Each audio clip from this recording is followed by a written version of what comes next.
with the hit single "I'm Yours." Today's about to dance in the mirror, and the clearer. My breath fogs up the glass, and I'm trying to sense eyes. That's Jason Mraz with.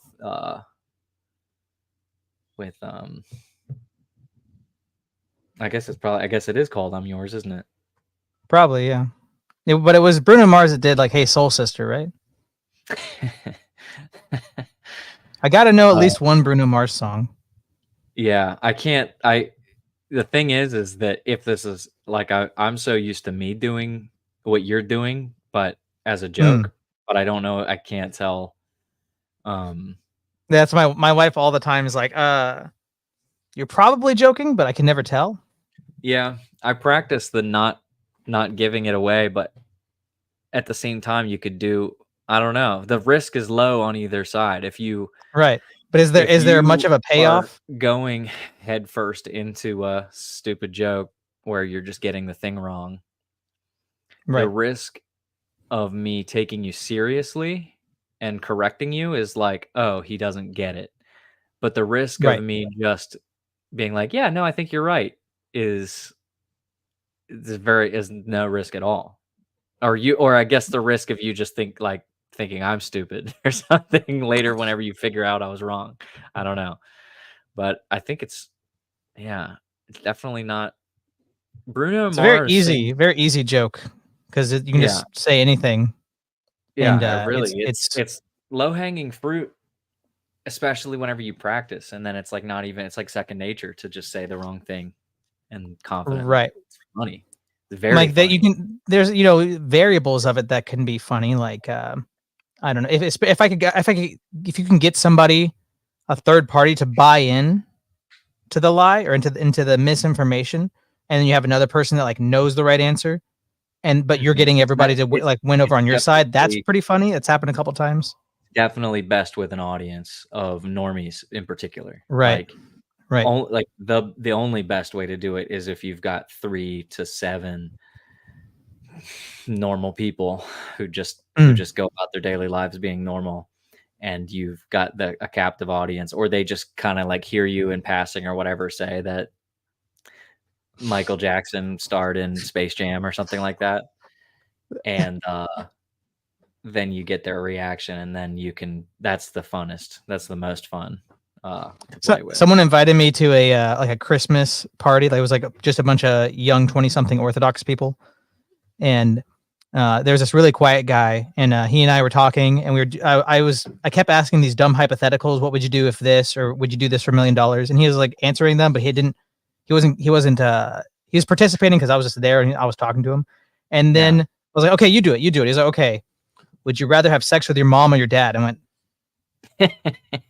and there's a crowd of people that they're all eating their little their little sandwiches, their little finger sandwiches. They're like, hey, everybody, guess what this dude just asked me? And I was like, say it again. It's like, no, I'm not going to say that. I'm not going to say that. I'm not going to say it. It's like, well, I'll Yeah, say it then. This dude just asked me. I like conversations with people who are not. I don't. Again, I truly, genuinely, humbly, from the bottom of my heart, it's not a condescending, like, it's not the type of thing where I'm like looking down on whatever. But you just there are people. I won't even call it like you don't even have to do like high or low like levels of hierarchy. You can just say they're differently thinking. People who are just not on the same wavelength. Um, There might be, some divergence in their Yeah, maybe some divergence. neurology. Maybe they're just not funny people. Like they're just not Hmm. really jokesters. Like they just don't really do that. And it's fun to have good conversations with them, uh, and kind of make them uncomfortable, push them into a position, like just like getting real and just like cutting through all the yeah, just cutting through all the small talk stuff and just getting straight down to the important questions, like I don't know, just hypotheticals, like you said. I Hey, think that's a Colin, is small talk cursed? I I used to think so. I think it just depends. I think it depends. I'm not trying to be a centrist here. I'm not trying to take a too moderate approach. for the sake of taking a moderate approach. But I think that small talk has its place, but I used to absolutely despise it, and I could fake it. I still can, but it just seems so ingenuine. And so if I find somebody or meet somebody that you can kind of intuitively pick up that you are similar in mental ways, I don't really like messing around with it. I just get straight to the heart of whatever and ask some deep questions and stuff and get right into it. And most of the time people appreciate it. And sometimes people find that off-putting and they don't like me because of it. Right. Or they'll it's almost like it's almost like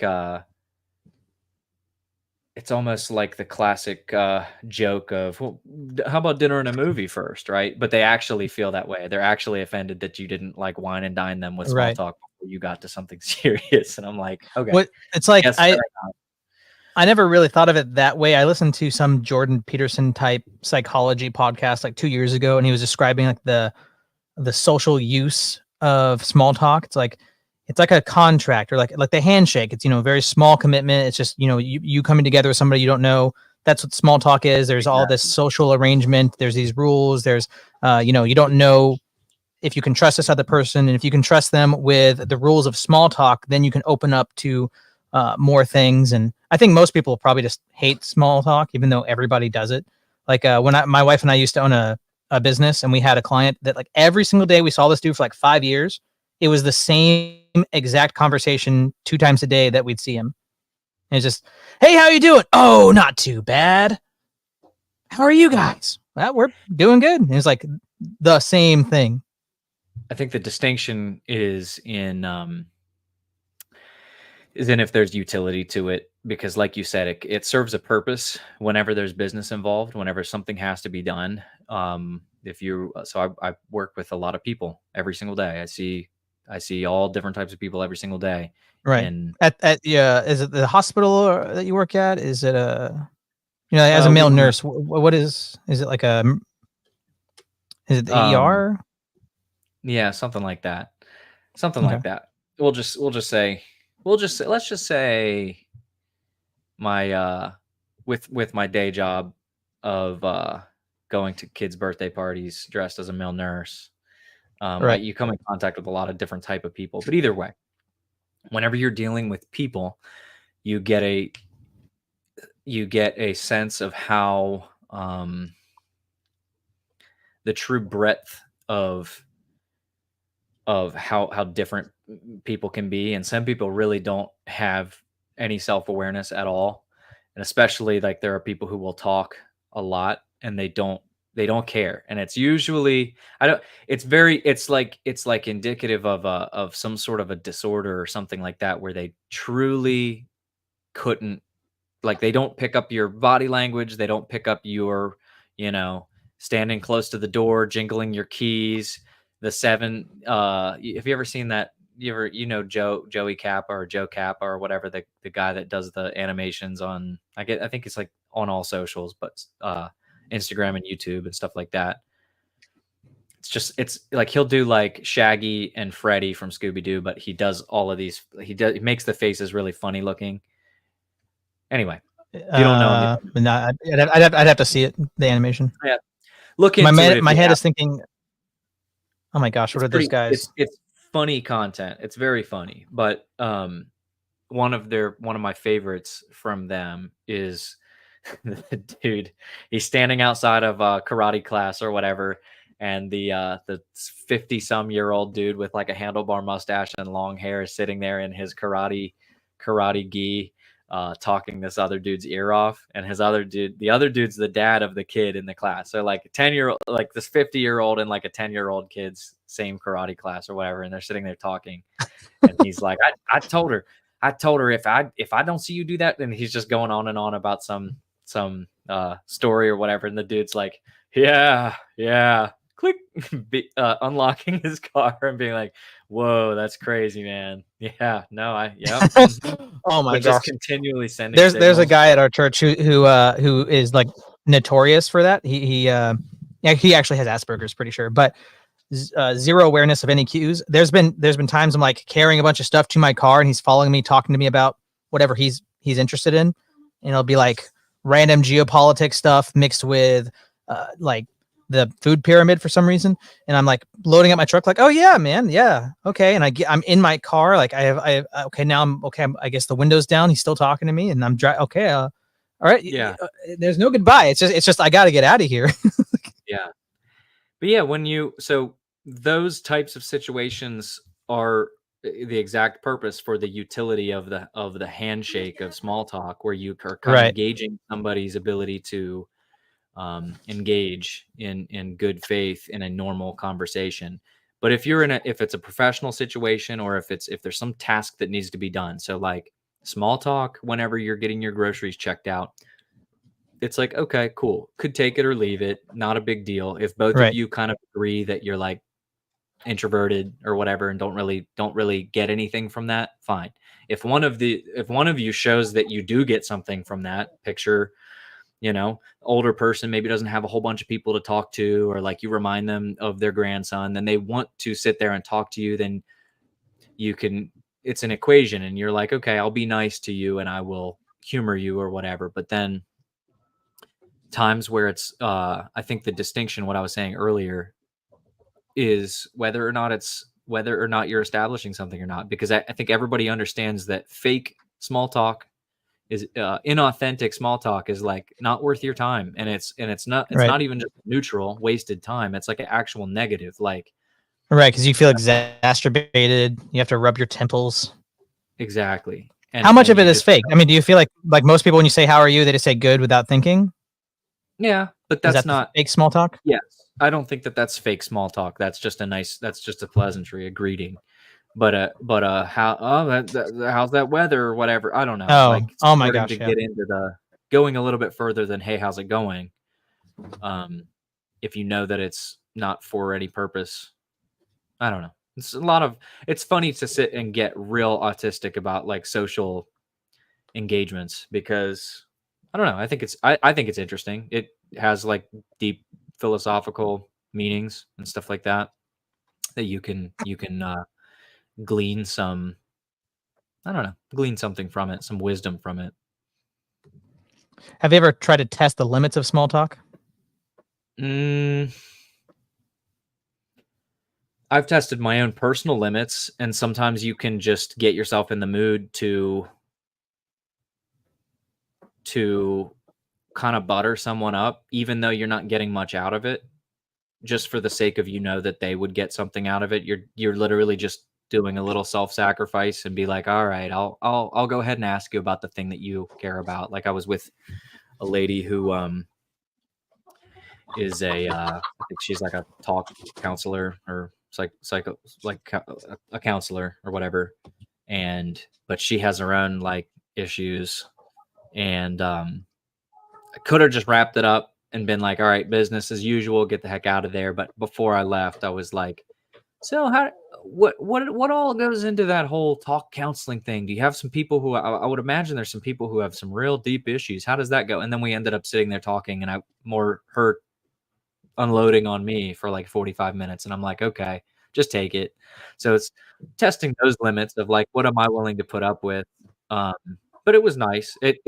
It definitely built rapport, and it does get you something if you gamify it. It gets you social Right. capital, even if it's you're talking mere dollars of social capital, but it's still, $5 can get you a candy bar at the store. So $5 social capital can definitely do something for you.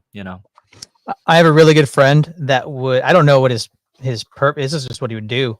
Like whenever we'd hang out, he'd constantly be telling me about the dialogue trees that he's made in his head. Like, so when I go see this person, I know I'm gonna have to see them on Tuesday, and if I say this, I know they'll probably say this, and this is how to respond. He would, for like the next hour and a half, he'd be able to tell you every step of the potential conversation. He's like, but if I hold that information back and say this instead, or if I lie to them and say that, I think they'd probably say this. And then like Yeah. he would just he would mentally map like almost every conversation before he had it. If he knew he was going to see somebody ahead of time, he would sit and do that before just even hang out with people. Hmm. Yeah, I think that can be fun. It's mostly fun whenever you've got a couple of other buddies, and it's like one of those late night watching YouTube videos type nights, and you just start teasing out some thing about the universe and how things work, I think that's the most fun that those conversations get. But yeah, you really can. I don't think it's psychopathic to think like that. I think that it can be a slippery slope into like just becoming or practicing manipulation and stuff like that.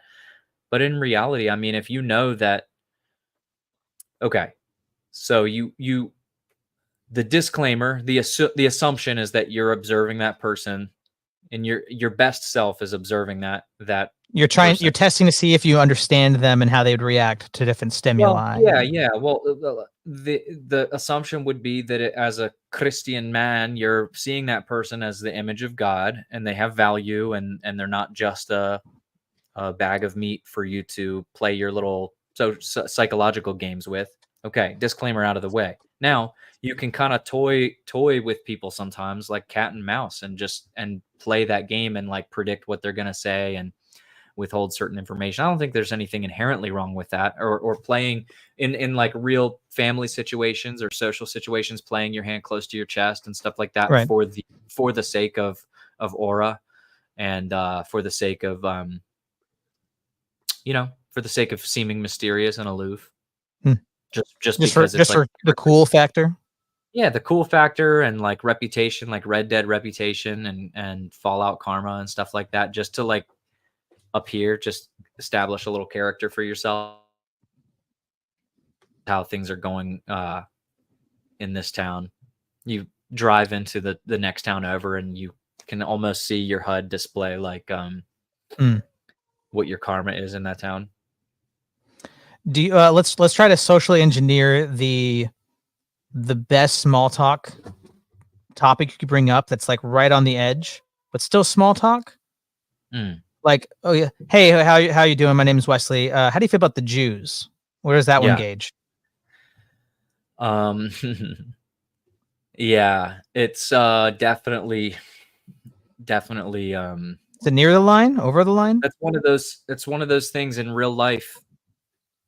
Whenever you're talking to people that you think get it, and then you really do let a little bit of your power level slip, and they get to sense it, and it doesn't end favorably, or it just doesn't go as favorably as you think. Like, you think that they're hardcore, and then they're actually not. Oh, they were normie. Yeah, or more than you expected. Like a perfect example, a very good friend, somebody I respect a lot. I hadn't like, with that particular topic, I hadn't like full blown whatever, but I was kind of toying with it, making some cheeky jokes or whatever.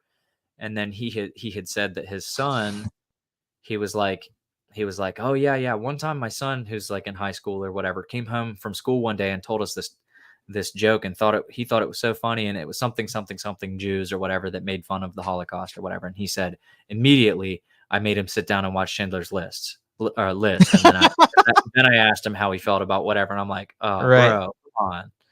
I thought you were. Wait, this is somebody you really know? Yeah, no, and like I said, he's that's like, okay, I caught you with a cigarette. You got to smoke a carton. Yeah, but it's not that. It's not even close to as. I heard him make a joke about Jews. I circumcised him right there in the spot.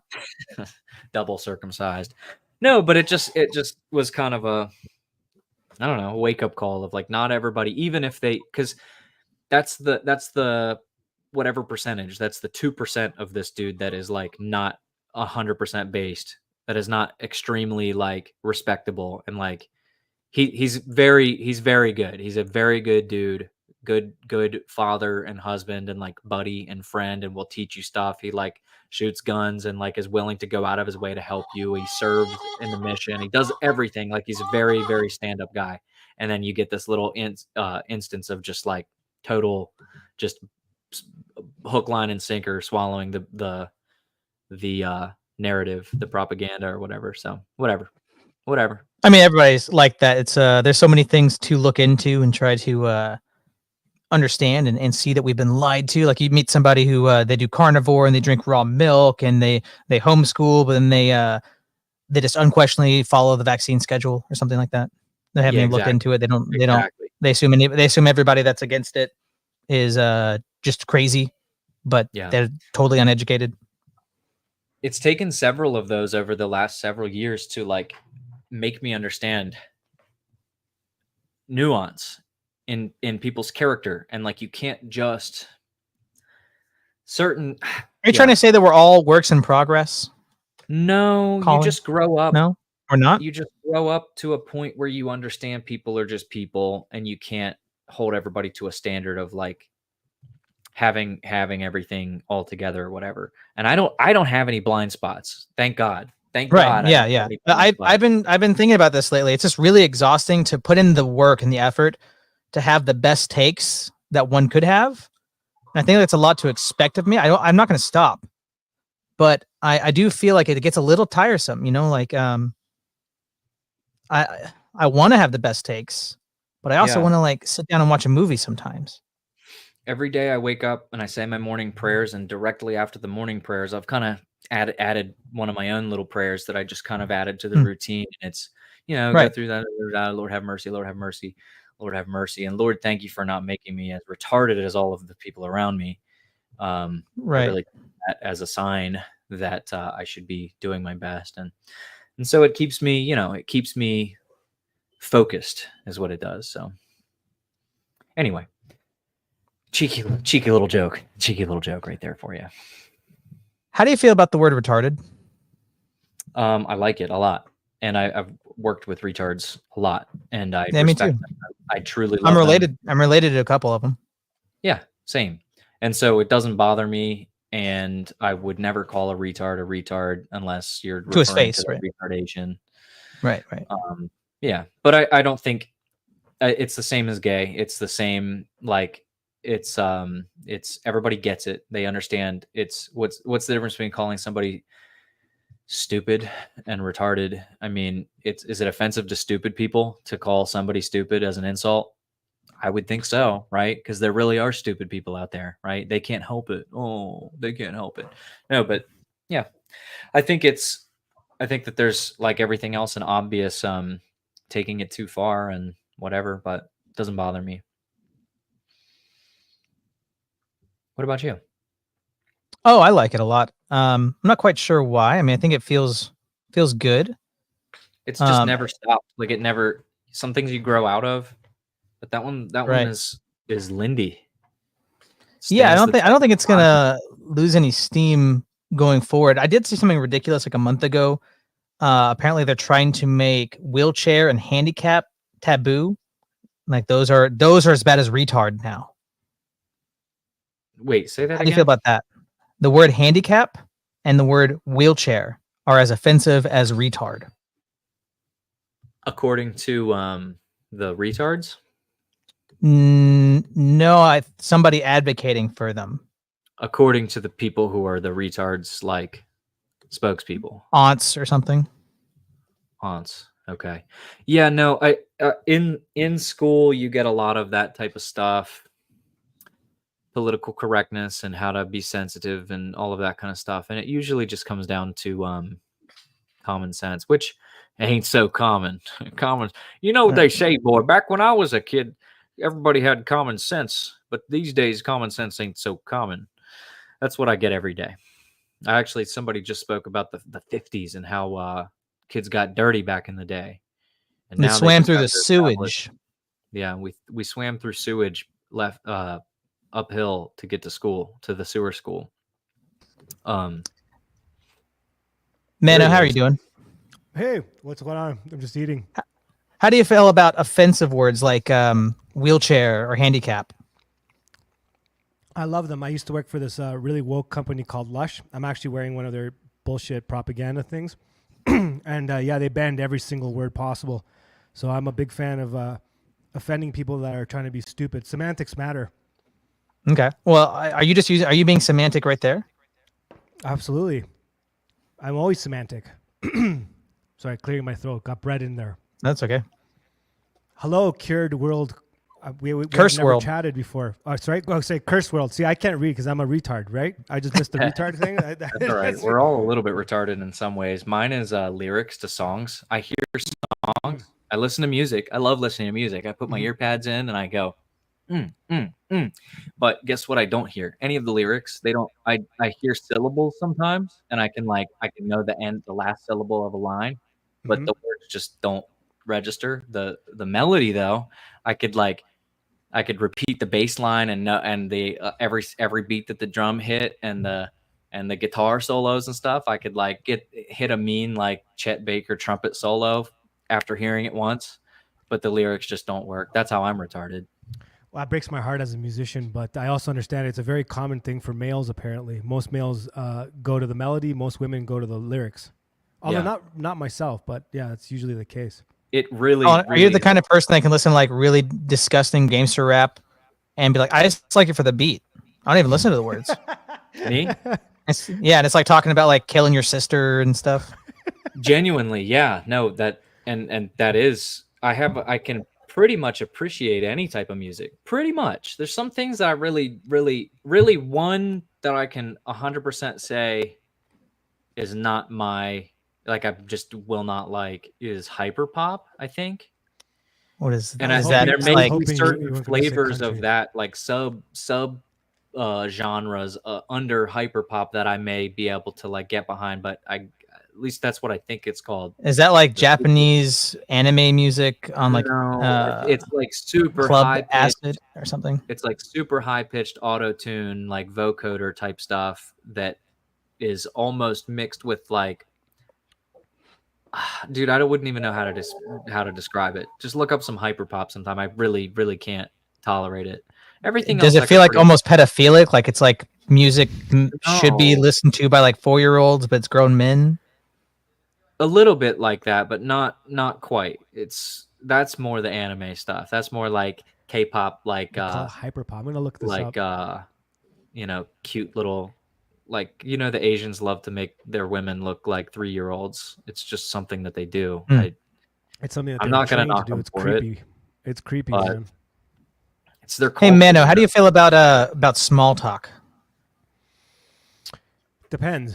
Sometimes it's necessary. If the small talk turns into something like you're just kind of meeting someone for the first time, you can't expect them to be like talking about something hardcore. I mean, not often. So if you're using it in that context, yeah, I'm good. But if it's like small talk all the time with the same person over and over again, I just rather stab myself in the eyes with this pencil right here. I can't do it. It's just dumb.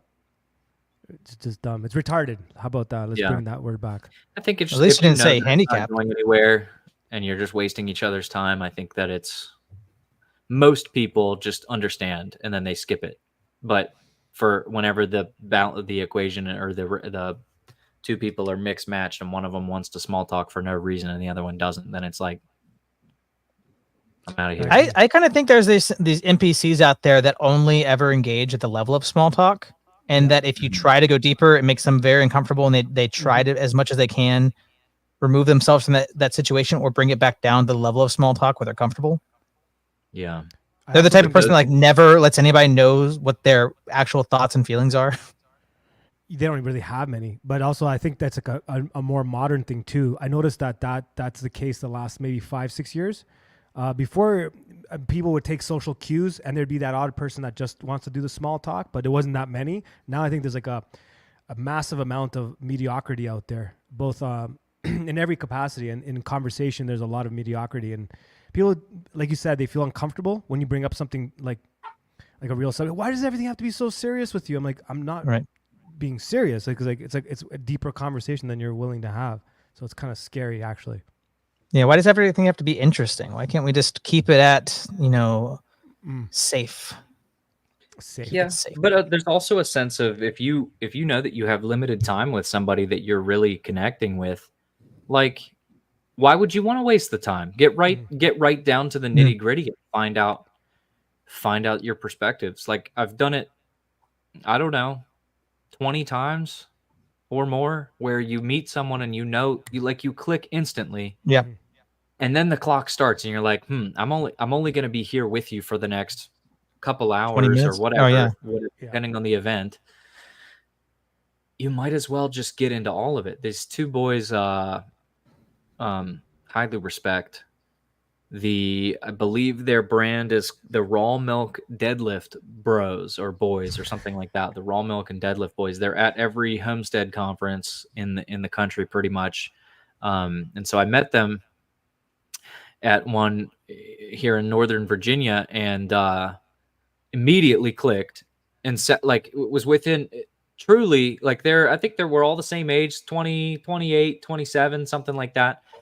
And within minutes we were like we got straight into like church and religion and stuff like that, and we sat and stood there. We stood there for the next 2.5 or 3 hours just hitting everything. And I found out the the evil villain backstory, like the real deep dark stuff from this one dude, and like why he's on the path that he's on now, and you know, past relationships and like things that crumbled and crashed and burned, and then how he's come out of that and what he's doing now. And like you just get into the stuff that matters instantly, and then we just never stopped. And then I think the next day after the festival was over, like I invited them over to come and hang out and just get like, I think it was in fall, so like we had like cider and my mom made cookies and stuff like that. And so they came over, and then we spent another up until like 1 a.m. just talking about every conspiracy theory under the sun, and like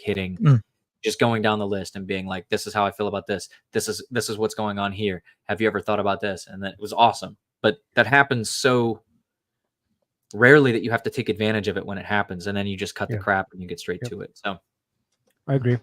My favorite part of that, I do love that experience, is the cider and cookies. I love the cider and cookies. That's a clincher. And actually, I'm not even joking. Like something like that really bonds people. I'm not even joking. Like the cider and cookies, like that's a good touch. Yeah. Like that, when you're having those moments, you got to find ways to bond with someone, not just like exchange numbers and Instagram accounts, but like something a little bit more than that, you know? Yeah.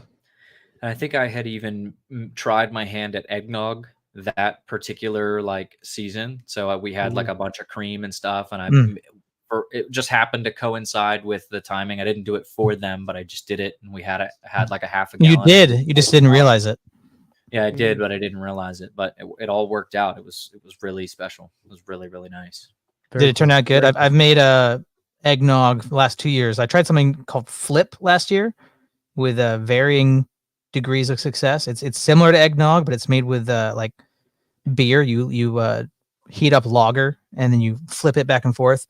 You got to be very careful because the egg can turn into like egg drop soup if you don't do it right. So it's either really good or absolutely unsalvageable. I have not tried that. The eggnog turned out really good. And then follow-up question: have you ever watched the YouTube channel Townsend's? Yeah, I think so.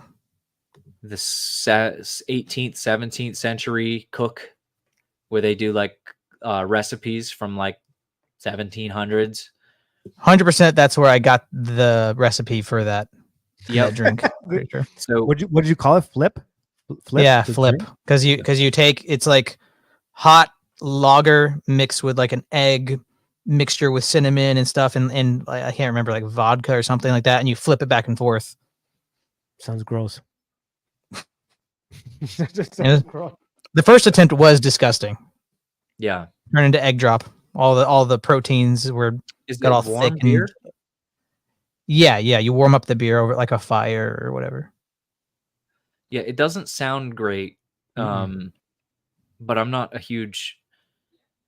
I have two selves, and one of me really, really is not a fan of beer, and then the other one of me is like, yeah, man, you can really have a good time with some beer. I love beer. How do you feel about IPA? How do you feel about IPA? I used to like them.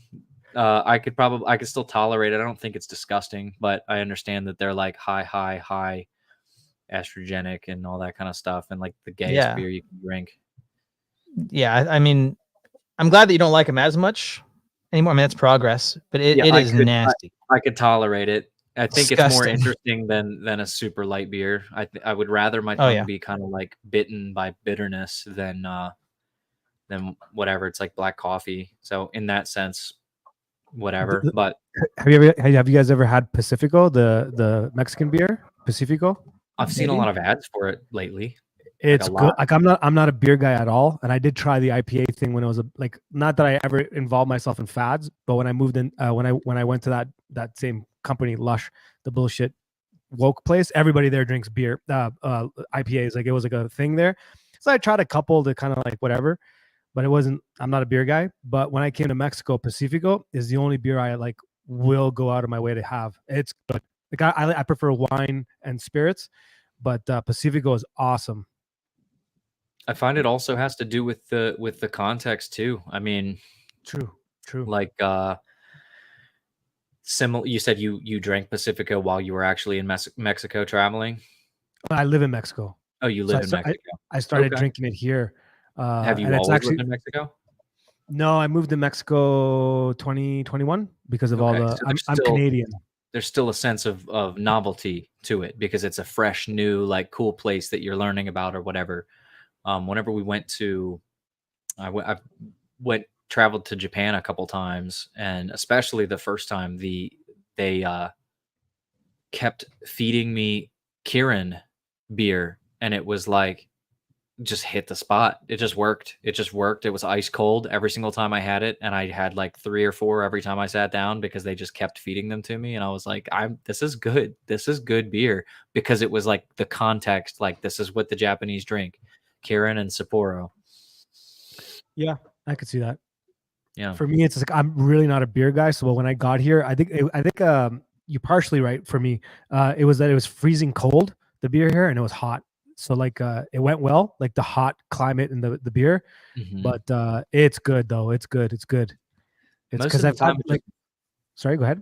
I was just gonna say most of the time the full experience of beer is just it just bogs you down so much. It makes you sleepy. It just Yeah. fills your belly. Like you have to think of how much liquid you're taking on. Like to have people do like a session, a drinking session, and just have so much liquid. Like you're peeing so much, your belly's just full and sloshing around. Like if I'm gonna enjoy a little bit of alcohol, I would rather just have the least amount with the highest potency and just Well, like I'm with you on that for sure. not feel disgusting.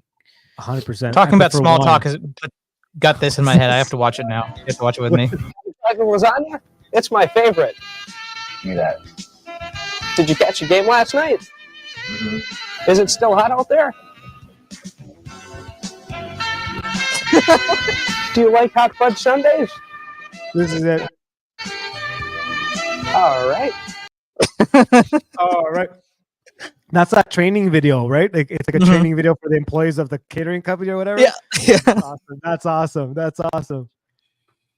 These guys they're talking about Modelo and all these other Tecate.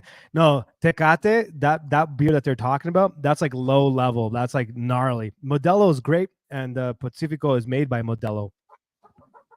I'm of the opinion that Mexican beer has to have lime with it, or it's no bueno. It's That's a like serious step down.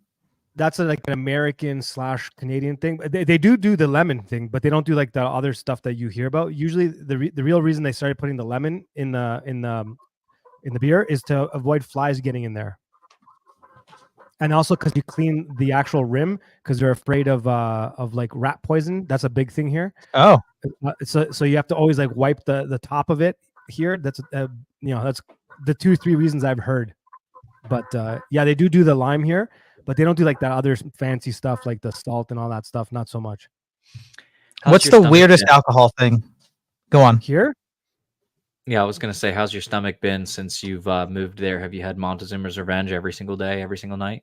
No, actually, a lot of the things I heard about Mexico I've not experienced any of it. The food here is awesome, and I live in like legitimately, Manny and I now, and even the last place that we're at, we're like the only gringos in like 20 kilometers. Like there's no gringos around here, man. It's just us and all Mexicans. Like I don't live in like because there's a lot of places you can go. It's all American, all Canadian. We don't live anywhere like that. We eat like street food and like regular Mexican food, and never had a problem, not once. Not once. Does that work for you or against you being the only gringo? Both. I have to say, like a lot of the things I heard about Mexico are definitely not true. I moved from Puerto Vallarta to another part, like in central Mexico, so like very far apart. And the people are incredible on both sides. They've been really cool with us. If you just smile and you approach like I don't know, like I don't know how to speak Spanish, right? Like I'm not Mexican, I don't know how to speak Spanish. They're very cool with you. If you have an attitude, yeah, they'll it won't work for you. So it works for me because we smile, we just tell them estoy tratando hablar español, and all of a sudden, boom, they're your best friend. They're helping you out. You help them out. It's great. Never had a problem, not once. Do they speak English a lot there? Like where you are?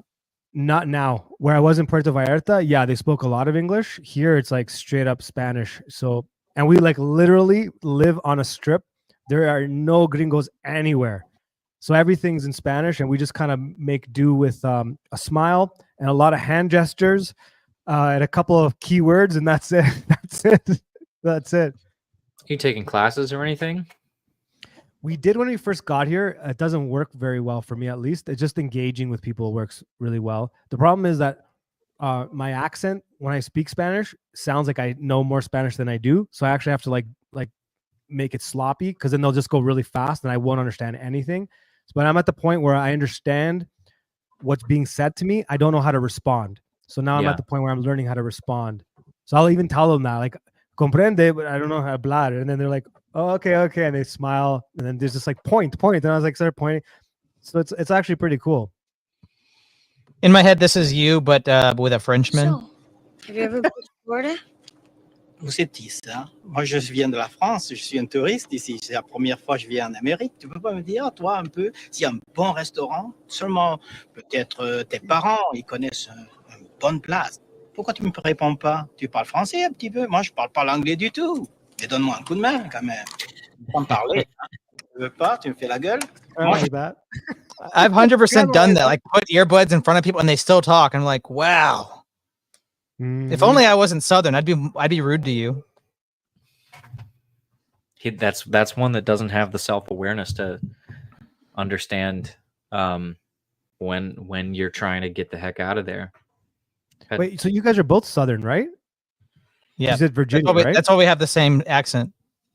So would you say that the stereotype of the Southern American is accurate? I have my opinions. Can you give us the stereotype? It's not a Canadian stereotype. It's a Northern American stereotype. Because I used to live in Chicago for a bit. Canadians have a lot of respect for Southern Americans. I do too. Actually, all my like quote unquote online friends are Southern Americans, and they're the best. You sound like you're talking to me like I'm a black person, and you're trying to say you have black friends. I've listened to rap music. I have one of my neighbors is Southern. One of my neighbors is Southern. My mom makes a really good cornbread. I've had soul food before.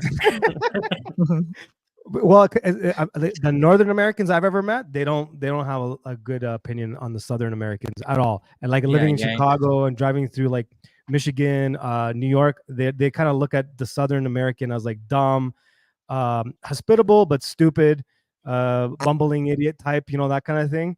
Like the hey mom, how's it going? That kind of thing. And I'm like, I've met many Southerners and they don't sound like that. So you're saying he loves his mother. What's the problem? Exactly. I think there's a little bit of north-south. I think it these days breaks more into urbanite or rural. Oh, absolutely. And that's almost exclusively. So if you're talking like the new and improved Yankee is not necessarily just a northerner, although there is some of that. It's more so just, are you a city slicker or are you a country boy? And if you can, there are people who fit both and like understand both. And I would say I grew up in a place that was on the spectrum more country, much more country than it was city, but I was close enough to like civilization. I wasn't out in BFE. I was like near cities and towns and stuff. So you understand both, but you have a preference or whatever. And most, I would say that it's, I think that it's objectively if let's say the angst, I wouldn't think that it is. I think urban people look down on country people more than country people look down on urban people. True. But let's say they're equal for the sake of discussion. and they hate each other, or they're just as annoyed with each other. The country people are more correct in everything, and are closer to earth and more in line with the way that the world should be, and more in line with like God's created order. And the urban people are detached and oblivious, and lack self-awareness, or lack awareness of how real things work. And it's like you see it in every trope in every kids movie or play or whatever, where it's just the classic city slicker comes out to the country and thinks that he can, like every Hallmark movie, and he's got his Palm Pilot and his pager that's going off, ringing off the hook. And then the sweet little country girl who's like, oh, we just don't do that here. And then he learns to love it's a trope for a reason. Like, Yep. I can see that. we do have If you search long enough, you'll find those people. Yeah, well, even the dumb ones, like even the ones who, because here's how I see it, the line between like civilized and uncivilized is like respect. So like there were kids in high school that I used to think I was better than them because they're just a bunch of rednecks. They're just a bunch of stupid whatever country kids who love. They're having a lot of fun though. They're having a lot of fun on their but ATVs and going mudding and shooting squirrels or whatever. The country attitude can be just as cocky as like the urban attitude or the city attitude, and like they'll do things like stomp around in the mud and then purposely track it into the school because they just think it's funny. Like they're just, or like they'll spit their dip in class and just like spit it on the floor or something like that. What, spit their dip? What is that? Like having a dip, lip. right? Like green tobacco. Tobacco? Oh yeah. Yeah, we don't. Yeah. No, I came from. They didn't have that. They would do that and think it's funny. Just hey, wait a second. Before we move on, do you? Okay, you're gonna have Coca-Cola. What do you call that? Me? What yeah, like if you're gonna order a restaurant, if you're gonna order like a Coke, a cola, or a Sprite, what do you call it? You want to drink some? Oh, because you're American pop. You're gonna say pop, right? No, I don't say pop. That's like Michigan people. Yeah. Okay. So yeah, the Northerns. Those are the people. Coke. I'd say Coke. Okay. For specifically Coke, or for all? If you want a Mountain Dew, or let's say you want a Dr. Pepper. What would you call that? What would you call that genre of beverage? In Canada, we would call it a pop, like the Northerners in the U.S. We wouldn't call it a soda. But there are some, I think the Albertans out west, like, because also Canada's massive, so we have the same sort of differences you're describing. Not just like within city and rural. I was born in the city, but I prefer rural. But also like coast to coast, Canada's like the same as the U.S. So I'd come from in Toronto would be kind of like New York to you guys, and like Alberta would be like Texas. So they have the chewing tobacco like you're talking about. And they probably would call it a soda. We would call it a pop. I've always been. Yeah, we just call it soda, right, Colin? Yeah. Yeah, soda. Or I will I'll refer to whatever the actual name of the brand is. Like, but some people call all there's of them. There's a thing that I've always heard that Southerners call everything Coke. A Dr. Pepper's a Coke, a Sprite's a Coke, Pepsi's a Coke. I've never actually experienced that, but I've heard everyone say, "Oh yeah, the Southerners call everything Coke." I don't think I've ever heard that before. Not that they call everything Coke. Like if they were specifically referring to a Sprite and they wanted to order a Sprite, they would say, "Can give me a Sprite." But if they're referring to, people say that they want all soda as Coke. Yeah, or they'll go to the store. Sorry, I cut you off. Go on. They'll go to the store for a party, not a party at the store, a party that they might be hosting at their own home. They'll go to the store for their party and they'll pick up a case of Sprite, a case of orange Fanta, and a freaking, what is it, orange soda, and then orange whatever. And then they'll bring it home and they'll say, "Yeah, I got a bunch of Coke." That's what, like, when they're referring to the genre of beverage, they will refer to it as Coke. But if they're not, they don't just say Coke, "Give me a Coke," and then they bring them out a Sprite because they just could tell. Yeah. Yeah. Okay. Can we all publicly shame David Atlas? Love you, but soft drinks. Yeah, they do that in Canada too, though. They will call it soft drinks. as well. If you go to a restaurant, is there any soft drinks you would like? I think it's also like regional for sure, absolutely. Because I when I went to Alabama, they called everything a soda. But when I was like when I was living in Chicago or in Michigan, they call it a pop. And in Canada and Toronto, they call it a pop. Ouch, Dave's upset. He's gonna get upset. RIP's in the chat. What up, dude? We got everybody's over here. Look at this. Well, Manuel, stop. That's everybody. Gang's all here. Everybody. That's it. No, but yeah, I think the stereotype is real. I think that Southerners are more friendly and more hospitable. Oh, true. And it's mostly just a. You know what I see? Better food, better music, and better neighbor. Those are the way I sum it up is because someone was asking me, because I'm looking at the US a little bit for us to kind of like have a place to another place to like, you know, have a little bit of a home base. So everyone's calling us out to Texas like crazy. Texas, Tennessee, Montana, we have lots of offers to go there. So we're looking at kind of figuring that thing out too. And then my Canadian friends like, why are you picking, like, you know, Texas or whatever?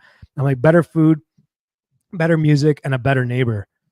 And any Southerner I've met, both in the US, here in Mexico, have been awesome. I've never had a problem with any Southerner.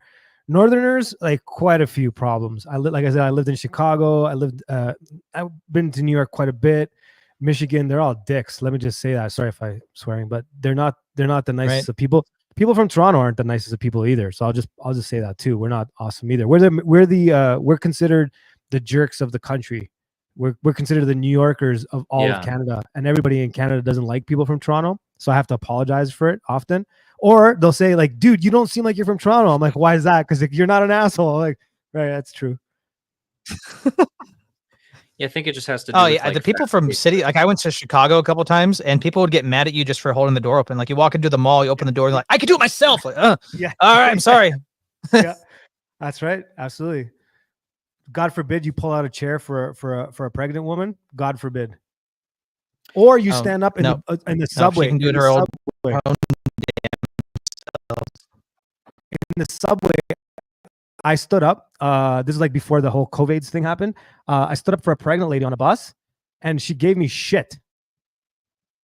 You know what she said? She goes, "If I wanted to sit, I would tell you." I was like, "Oh, well, go fuck yourself, man." Sorry. That was before I revisited my Orthodox. That was before I revisited my Orthodox route. I apologize. Yeah, I don't know. I guess it's just a symptom of the city. I think it's urban decay. True. It's just right. The natural. I think it's the natural outcome of cramming so many people in together and having kind of crummy infrastructure and stuff. Because it's not, but it's an American thing. I'm sure it's many other countries or whatever, but it's not. I was thinking about this the other day, not to harp on Japan like a weeaboo, but whenever we visited, it truly they're massive cities. They're as big as Tokyo is as big or bigger. I can't remember. It's either very close or it's a little bit bigger or a little bit smaller. Very close either way to New York City. Massive. Mm-hmm. Yep. I think there's like 800 billion people that live in that city, if I remember correctly. And so but it's immaculate. And you walk around and it's like Disney World. It's if you've ever been to Disney World, there's not a piece of trash anywhere, or at least whenever I went. They clean. There's people there cleaning it constantly. And so in Japan, you go to this massive city with 800 billion residents, and there's no trash anywhere, and everything works perfectly, and the trains run on time, and taxis are immaculate, and they're nice, and they're polite, and they love you, and they'll take you where you need to go, and they'll help you. They'll go out of their way, and they probably have their own version of city versus rural living, and people talking about, people who live right in Tokyo. I would imagine the country Japanese folk talk about the city Japanese folk. And there's something, but the differences are probably like this, whereas in America it's like this. The discrepancy between the two worlds, that just like a completely different planet. So it's very interesting to break that down, and like it's easy enough to just blame it on the city, but clearly that's not the point, because other people do it well. You know what I mean? Yep. They're not crumb scumbags. Do you think that it's a city versus small town versus like a country thing, or because I've seen a lot of people saying that I want to be Orthodox, I want to be traditional, but I'm a city person. I want to be on the bleeding edge of stuff. I want to be in the hustle and bustle like that. I want to be in the modern Constantinople. That's a form of. I mean, I've seen people online say that. I like that. That you can go have your farm, you can go have your chickens. That's cool, but like that's not me. I want to go be in Constantinople where everything's happening, and I want to be in the Orthodox city. I want to be the city traditionalist. I think that's an American version of orthodoxy, because that's not the case in Greece, Serbia, Russia, or any other Orthodox country I could think of.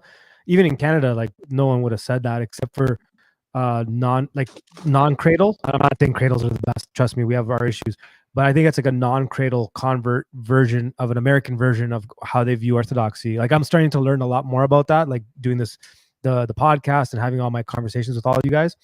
There's an extreme difference on the American version of converts to orthodoxy. And again, you've heard me criticize cradle. You've heard me also compliment converts, but I think this is one of the more Protestant-y convert to orthodoxy type of thing, because there's certain flavors that they don't exist amongst the Orthodox, like cradle Orthodox. I mean, Yeah, I mean it's totally different culture. America's so unique. The uniquity of this place is out of the charts. Yep. And True. it's just that yeah, yeah. Other places grow up with it with an entirely different way that they do culture. It's just different. Like if you're a cradle Greek in a village and you grow up that way and you stay there, it's just conceptually so different. Yeah, I feel like so you're more naturally you just have an understanding of this. But I wonder what a cradle American Orthodox versus a cradle Greek Orthodox or a cradle Russian, how the difference it would be. Like if like my son, there's a big difference not for sure. not quite cradle, but 3 years old, he's not going to remember a time of not being Orthodox, and so his experience growing up hearing all of the Eastern thinking and like soaking it in and steeping in ancient history versus my experience growing up and only getting the superficial prot um, Western Enlightenment type mindset of everything, it's going to be completely different. For sure. Well, I think it's actually, I'm really interested to see the future because of what you just described. I think the ethnical part has a big part to do with it too, because I grew up in Toronto as a Greek Orthodox person, but the Greek Orthodox experience in Greece is totally different. And someone that isn't Greek, Russian, or Serbian, or something that's like a traditional ethnic country of Orthodoxy, their experience is totally different. Like when I hear like other people that are cradle Orthodox, but they were raised in a non-Greek, non-Russian house, whatever, like their parents converted, and then they were like your kid, for example, you said your son, right? Son? Mhm. Yeah. So your son's experience, I've heard that experience, and it is different than mine. And it's also different than my Russian friends or my Serbian friends, because for us, a lot of it had to do with ethnicity too, right? So I think the cradle Orthodox that are not egoistic about it, I hope I'm one of them. We're having a harder time separating the culture from the faith. I'm not having a hard time. I kind of enjoy it, but I could see like Pascha for me is very different than Pascha for you guys.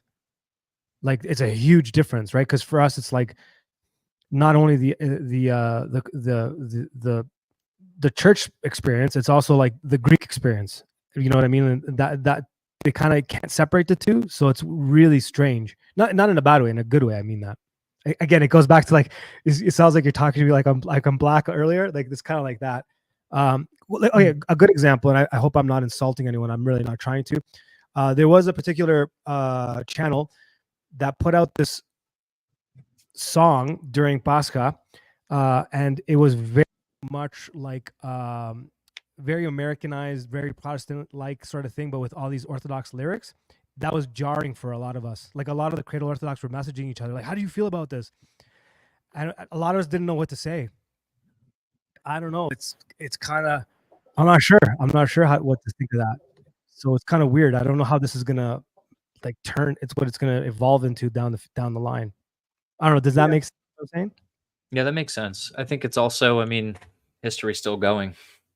It's only 2024, and America has only been Orthodox for what, a couple hundred years.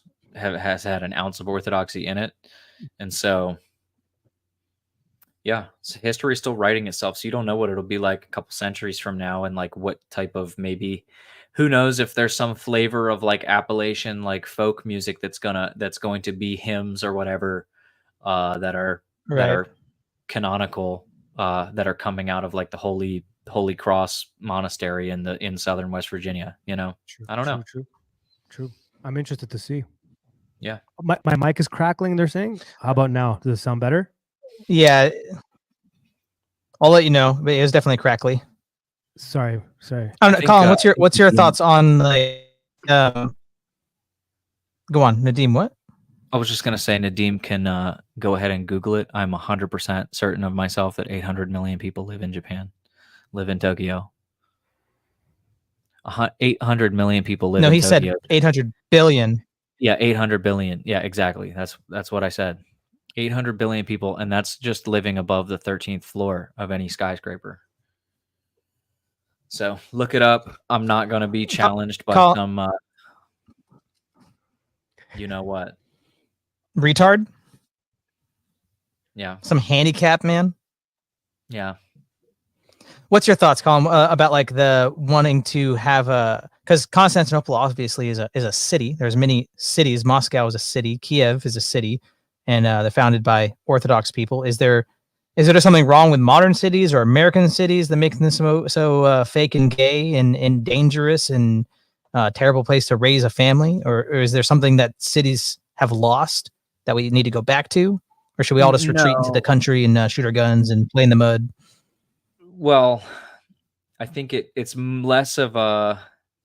I think it lends itself to all of a particular set of issues, and so you think of the very first city, was built by like Cain or something like that, and so you get this ancient history of Cain and his lineage being like Tubal-Cain being like the metallurgy craftsman, and then all of his other children being known for this, that, and the other. And so cities in general have always had a symbolic, I guess, value of being more likely, or more like, it just, like I said earlier, it just kind of lends itself to so many people in the same place having exponential sin kind of grow and spread and stuff like that. But at the same time, you have to also think about what the kingdom of heaven and like the New Jerusalem or whatever is also pictured as a city, because a city is like a technology. And so there's something inherently risky about the more people congregating, the more likely you are to have a higher level of degeneracy. But at the same time, it doesn't necessitate it. I think it can be redeemed. So there is such thing as a conceptual healthy city, and I think that you can achieve it. It's just the stakes are high, and I think the risk is high, and I think the difficulty level is high just because of human nature and how we are. So if you had an Orthodox city somewhere in history that like exemplified like pretty high moral standards and things like that, I don't think that's impossible, and I don't think that that's whatever. I just think in general, if you picture New York and New Yorkers versus somebody who lives in a small town and went to a high school with 500 people and touches grass daily and walks around barefoot and like plays in cow pies and stuff like that, you're going to get a completely different type of person. Perfect example.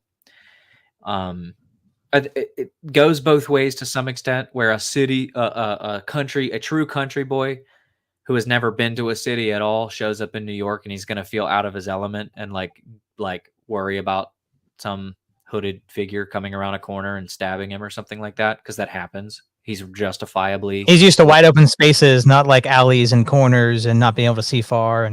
and cars back butt to butt. Like he takes on the burden of the inefficiency and the just the profound but a loss for words. You know what I'm saying, I think. Yeah.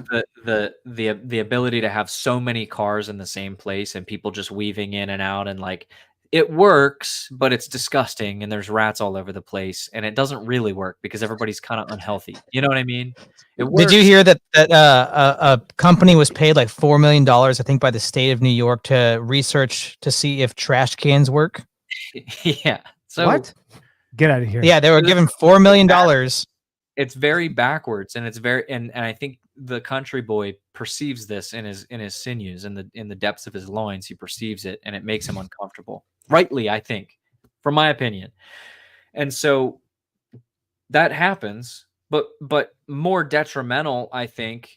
So there's something to be said about street smarts, sure, dealing with whatever, but street smarts and city smarts only kind of works there. But like whenever city people come to the country, I have an uncle-in-law who is born and raised his entire life right in Brooklyn. And when he comes out to our neck of the woods, he'll complain about how dark it is, and he'll be truly like white knuckling the steering wheel driving down back roads at night because he's scared of chupacabra or the Mothman, or just how dark it is. Even with the headlights on, it physically, viscerally gets him. And so that sort of thing, like you could imagine, if that's how he feels about the dark with like without streetlights and stuff, how would that man fare against any sort of an actual threat, or like if a fox was trying to get his chickens, or if a bear popped up, or if he was trying to hunt and had to provide for him? He just can't. There's no comparison. So it just, yeah, I don't know. What was the question? You ever notice how city kids and like country kids are different? Like the country kids will have their city kid cousins come over, and they're like, they seem like two different species. They're like, I don't want to touch these animals. Oh my God, don't kill the turkey. What are you doing? Yeah. You ever notice that? Yeah. Pretty sure there's a whole like been chapter like that in To Kill a Mockingbird. I think there is. I was that city kid, so I totally understand. And then there's like there is a lot of differences, and it's weird how culture develops too. I agree with that internet comment someone said about the internet makes cities kind of obsolete. To some degree, that's true.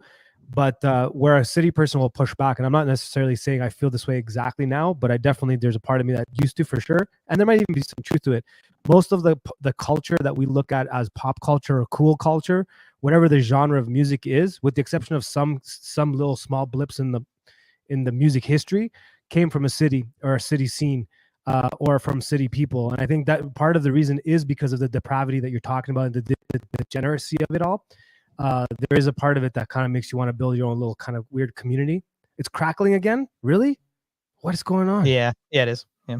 Check. Look Here, how about this? Now let's crackle. Like Seems I'll like tell a you, I don't know. wire It keeps to me. coming. People are saying it's your gain. No, Yeah, I think my it's like a gain's low. I connection. checked it. It could be my connection. Yeah, Because it at one seems point almost yours like was crackling mechanical. too.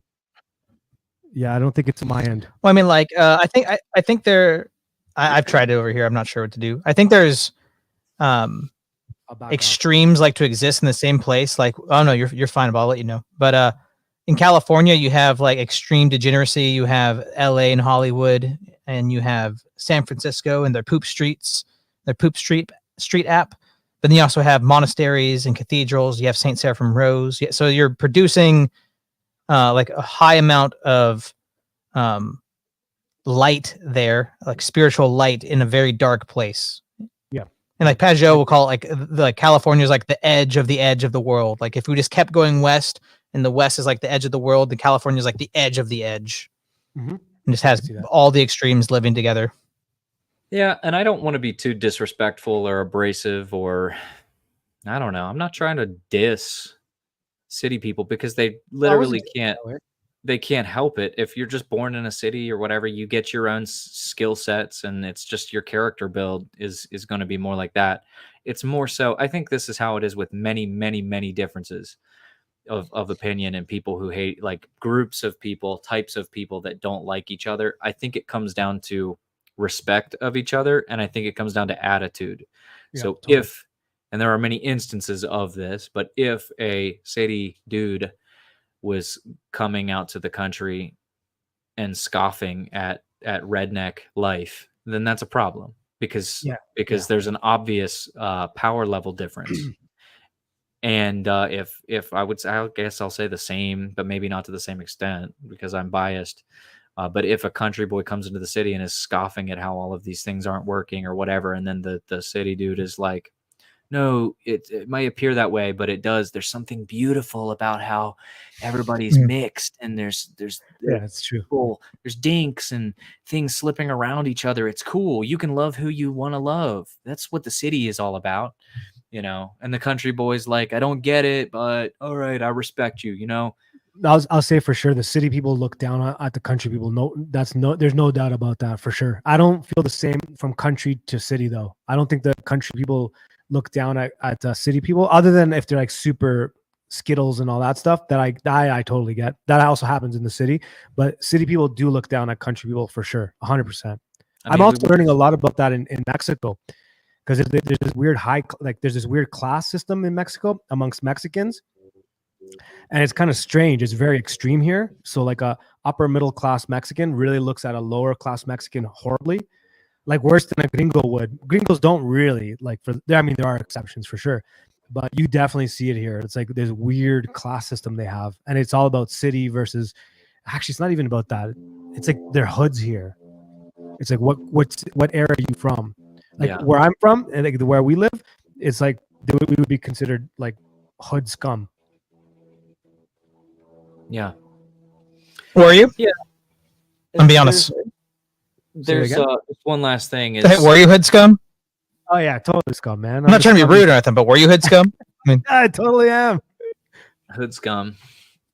I think it comes down to competence as well, and country people would do look down on city people especially when they're having an attitude or whatever. But it's mostly just about competence. So what they would say is, "You got soft hands, brother." Right?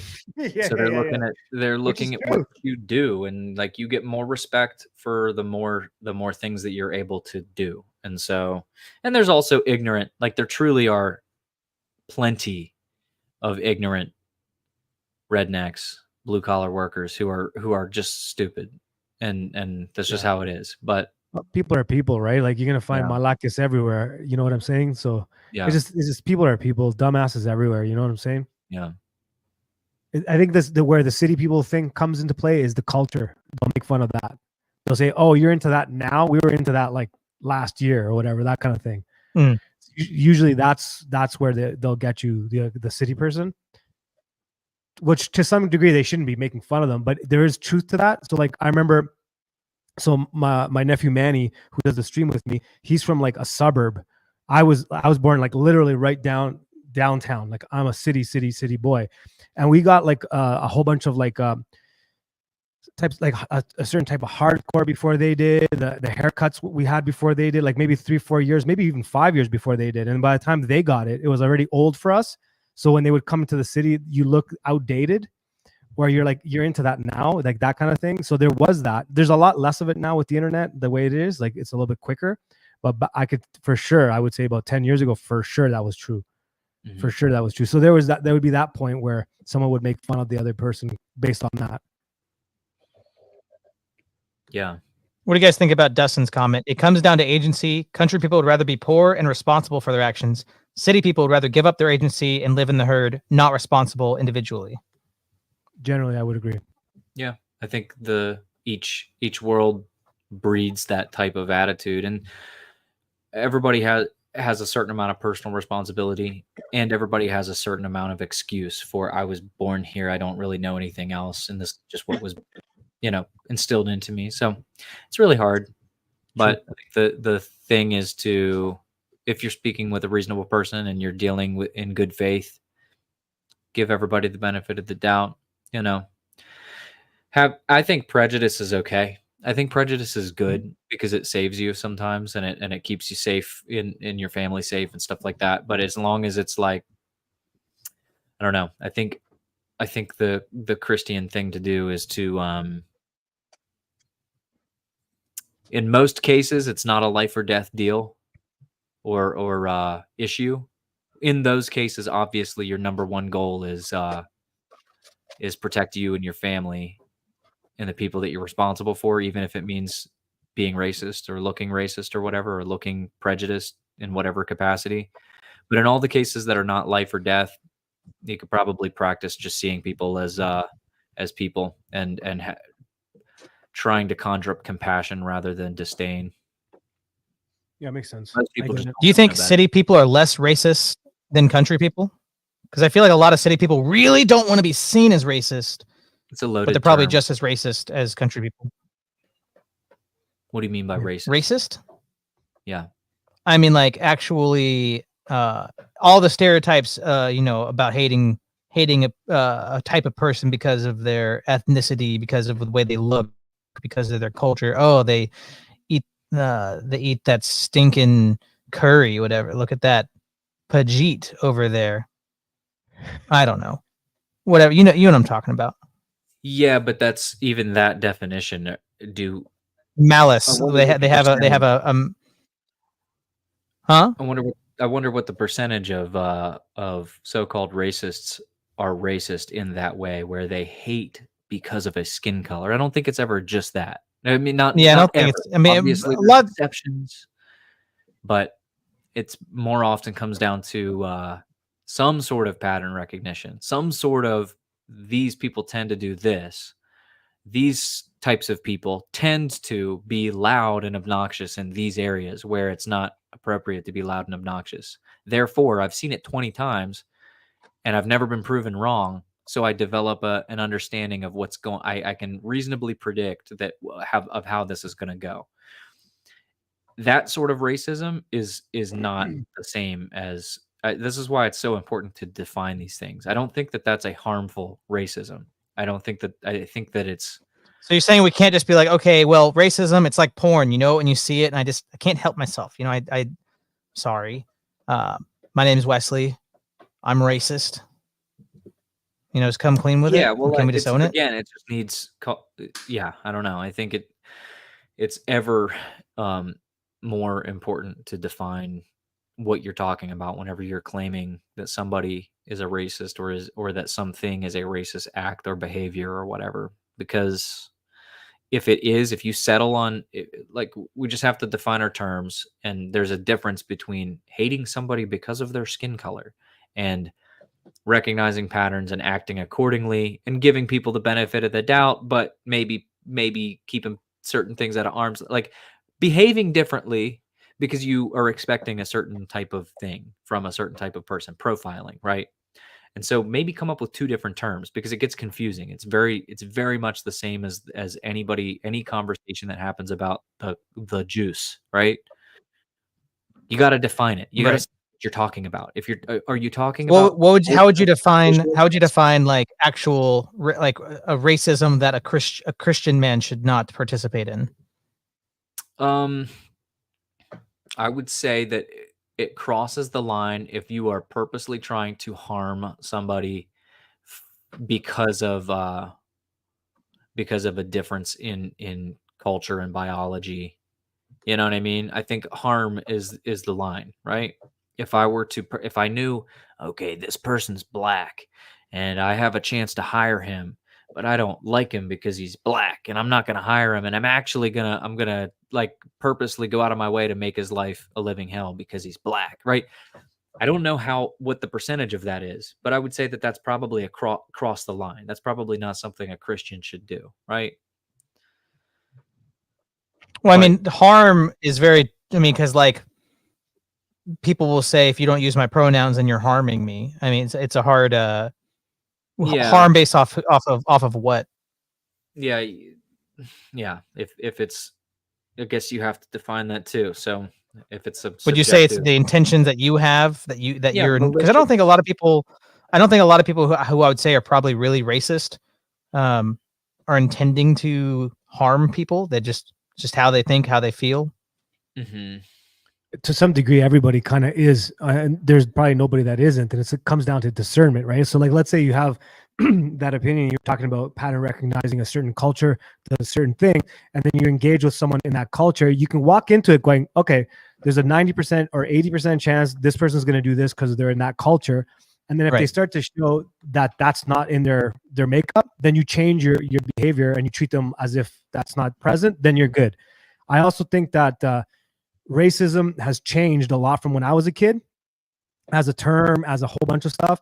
And it changed a lot after 2016, and even more so after 2019 and onward, never mind the COVID's era. But also there's a huge difference between Canadian racism versus American. Because when I lived in Chicago, I saw Canadians can be racist to people, towards people. Aren't they supposed to be nice? They're nice. They'll be assholes about it. They'll be nice. They'll be passive aggressive about it. But the type of racism is very different. I would say in Toronto, Canada, no one's really racist. I'll legitimately say that. The only people that I ever experienced, like, it's not a thing there, but it's also the culture is different, right? I experienced real racism, like how I saw it on TV when I was a kid watching like the Cosby Show or whatever. I thought that was like an exaggeration, and it is, I mean, to some degree. But then when I went to Chicago, I legitimately saw that. Like, there's no such in Toronto. I don't know how it is now after the COVIDs, but there was no like segregated area where it's all one race or another. That doesn't exist. When I went to Chicago, I saw that. That was weird. Like seeing like an all black neighborhood, and then right next to it is an all Puerto Rican neighborhood, and then there was like an all Greek area, and then each one of them had their own suburbs. That was weird to me. Like, I'd never experienced that in my life. What is that? Well, I mean, is that racism? Is that just segregation? Is that natural segregation of people wanting to be like other people, like them, I'm not that saying look like that's them, racism. feel like them? What it breeds, it's easier to breed racism, like the legitimate racism, when you have a culture like that, when it's not a melting pot and it's like everybody's like together. I'm not saying I'm for or against it. I'm just saying that's when I saw it. The real racism I'm referring to in Chicago is I was working as a sales rep for this company, and we're going from Home Depot to Home Depot in this one area. And I lived from like ghettos to like high-end areas all throughout the Chicagoland area. And on their hiring thing, it literally asks you your race. Like when you go to like get a job, it has like a box where you check your race. And then I asked, what's that for? Because we don't have that in Canada. And they're like, oh, well, they get paid a little bit less. So like that was said to me by many managers at many different locations, not one. So to me, that's legitimately racist, and you wouldn't find that in Canada. Well, at least in Toronto, you wouldn't find that. So that was a little bit of a different kind of flavor. But when I went to the South, where you're told it's all racist, I saw way less racism. Like, there wasn't that in the South. I went to Alabama, Florida, parts of Texas. I didn't see that. There. Even there, they had what you're talking about, where like they had like a hood or whatever, this and that, but everyone was kind of respectful to each other. So I don't know what to make of all of that, but we don't have that in Canada. Canada doesn't have that segregated sort of thing. So the type of racism you'd get in Canada is more like, it's more subtle. It's much more subtle. So I don't know what's worse. I'd rather know up front who I'm dealing with rather than some subtle passive aggressive crap. So there you'll get the smell thing that you're talking about. When I moved up to Washington, there's people here, like the rural people are very similar to the rural people in Tennessee. Like they'll have country accents. They'll have Confederate flags everywhere, which is really funny since Washington wasn't a state during that war. And they're from here. They've been here for a while, and their family's from here and all that. So I don't know. I mean, I've seen what I would call like actual racism. I think distinction here has a good working definition. The line is the second you actually think they're less than you because of their race. So it's it's value. If you're seeing them all as human, like, okay, here's my racism, or here's what I think. I don't know. Maybe I'll just say some of what I think. I think everybody is equally valuable. I think every true human being is equally valuable. In like God's eyes. That's what I think. As far as right now, maybe one day I'll change my mind. I don't know. But as far as I can tell, everybody's equally valuable. As in, we all have a certain human inherent God-given value. And other than that, people are different, and different types of people act differently as a rule. And I think it's okay to have distinctions. And what I wish it was is that everybody was on the same page about the fact that different groups act differently, and it was all fair game. And let's just make it lighthearted and talk about joking, right? I'm okay with black people making fun of white people for the things that are readily, that are actually true or whatever, or like we could poke fun, as long as white people can also make fun of black people for the things that are wrong with them or funny about them. I'm okay with Hispanics making fun of white people, as long as we're allowed to make fun of Hispanics, right? For everybody has their things, and it's very intuitive, and it's very counterintuitive to try to hold back all of those perceptions and pattern recognition and all of that, and to be like, holding your tongue or holding your mental, like censoring even your own thoughts for fear of being racist whenever you understand that these people act this way, right? I think that's unhealthy.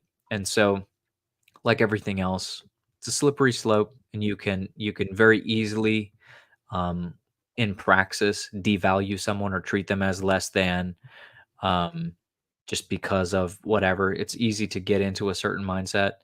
But just like anything else, where it's a slippery slope to drink too much alcohol or become a drunkard, or it's a slippery slope to be objectifying your wife or something like that, even within the marriage bed, it's like, treat everything as if it's a passion that's liable to be stirred up in you, and then try to keep yourself in check.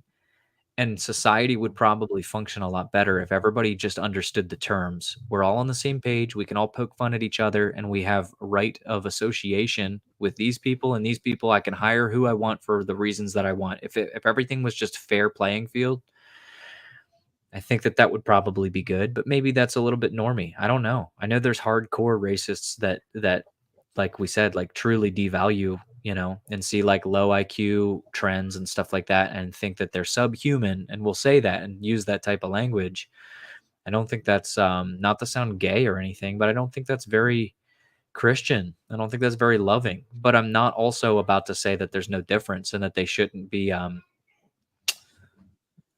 not treated a different way, but like that should Sure. in Peter it says you should deal with your wife with understanding, right? I think that there's a principle in there that maybe translates, where you can deal with other people with understanding. And if there is a group of people that typically doesn't understand, like social standards and things that you want in polite society, hop out, buddy. Then that's my son. All right, hold on. You guys can chat. What's going on, dude?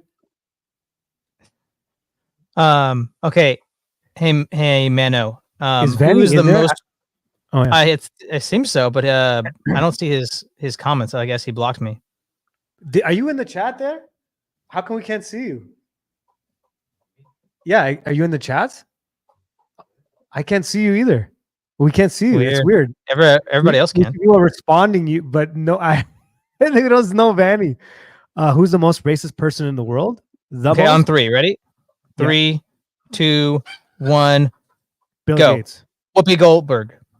I was going to say Very I different. said Bill Gates. Bill Gates. Well, the guy's stabbing people in Africa with tests of experimental vaccines. He's scanning people's eyes in India, trying to get them all on. He's a pretty gnarly dude. But I think that one important thing to make a note on is there was a time where everything was cool in terms of race, like pretty cool. It was getting a lot better. Was it the 90s? No, I would even say the early 2000s. You could there was like a lot of humor that was making fun of white people and white people making fun of black people. making fun of women, making fun of each other. We were all making fun of each other. Definitely. Right. I mean, that's part of my thesis of the channel is, can we go back to 5th grade where everybody's Yeah. making fun of each other? Like the Mexicans are making fun of me, the black kids are making fun of the Asians, and it's like Exactly. everybody is just friends, and it's Exactly. not a big deal. Hey, Like, hey, Colin, no, sorry, go ahead. who's the most racist person in the world? Donald Trump, easy.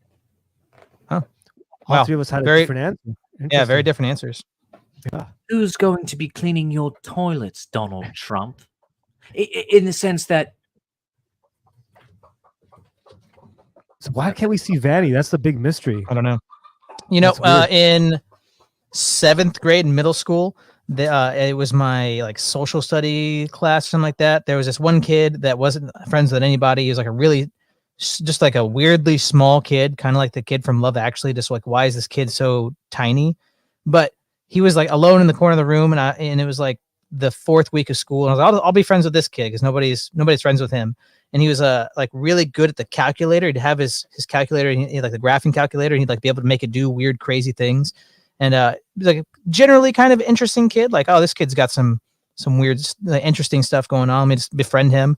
And then I came into class late one day, and there was like 4 black kids tormenting him. And I was like, hey, what's going on? He goes, you stupid N-words, like hard R. And I'm like, oh, all right. Me and that kid that kid has 0 friends. Yeah. That does happen. But like, there was a time it was very clear and distinct. I remember when they tried to enforce saying African American. I've never used that term other than to make this point.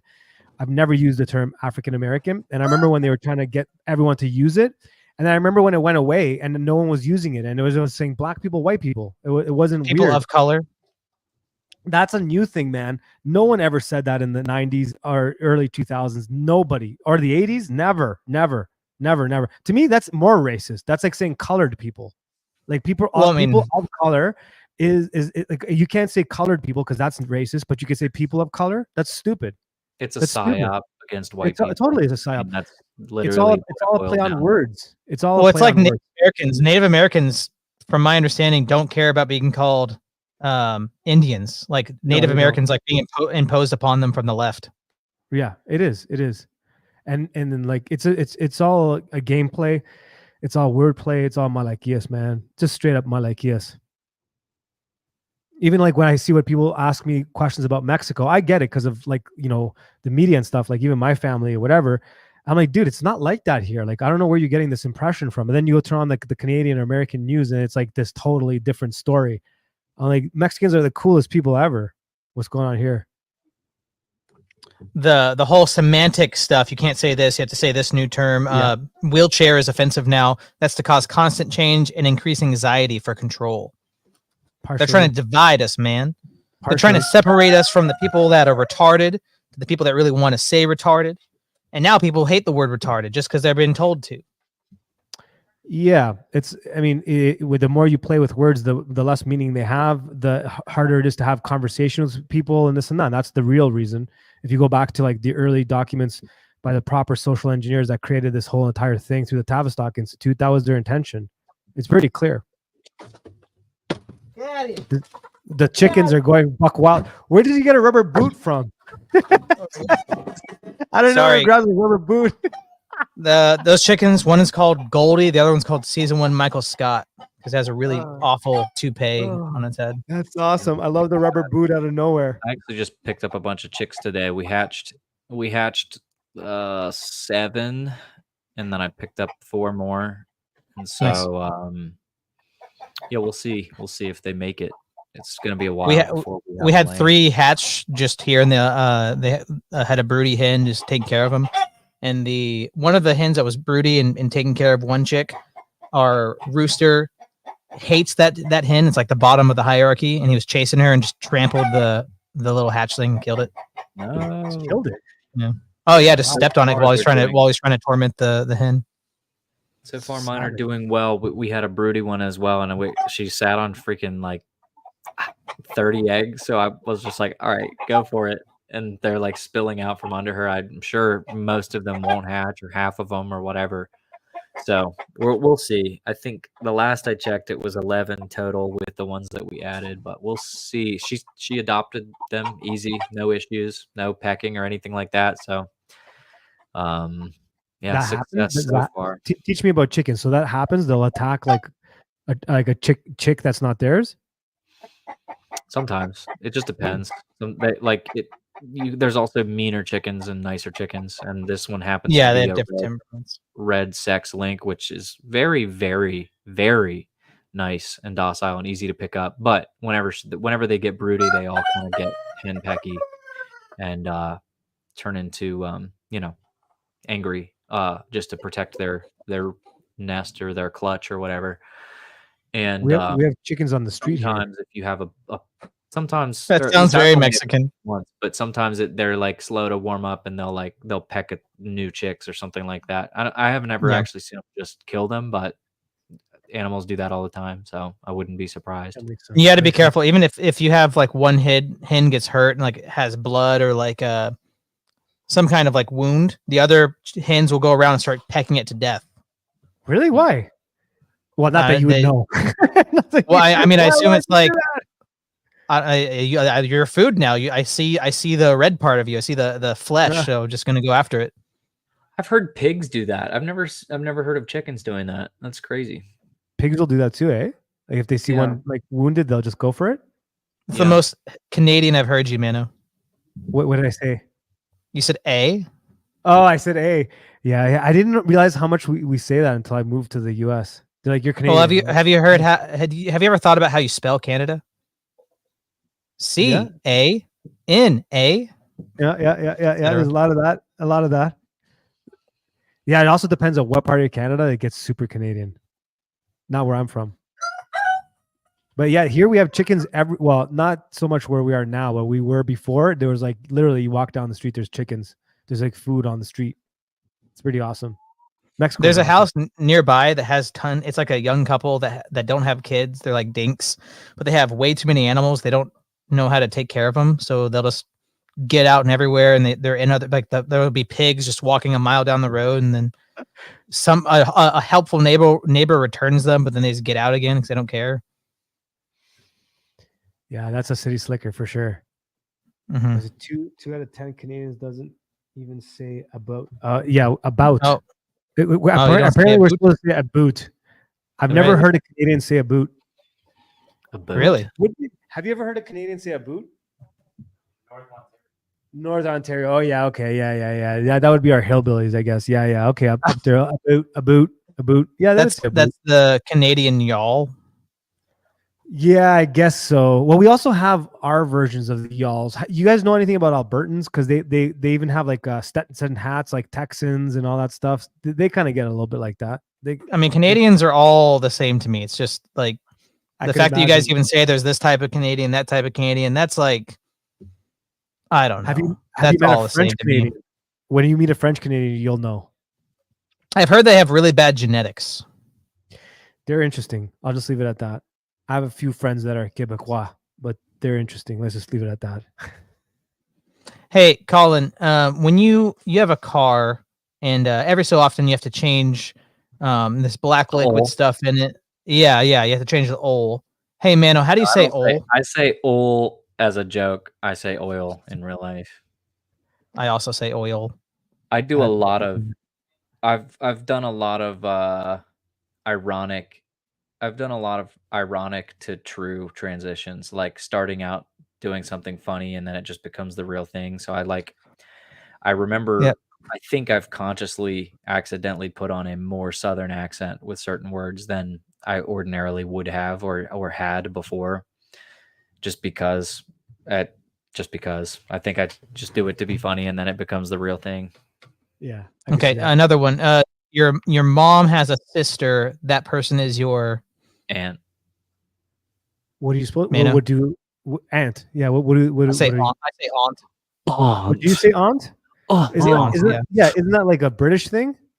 I don't know. Aunt, my aunt. Why is there a U in it? You guys aren't pronouncing that U. No way. I guess.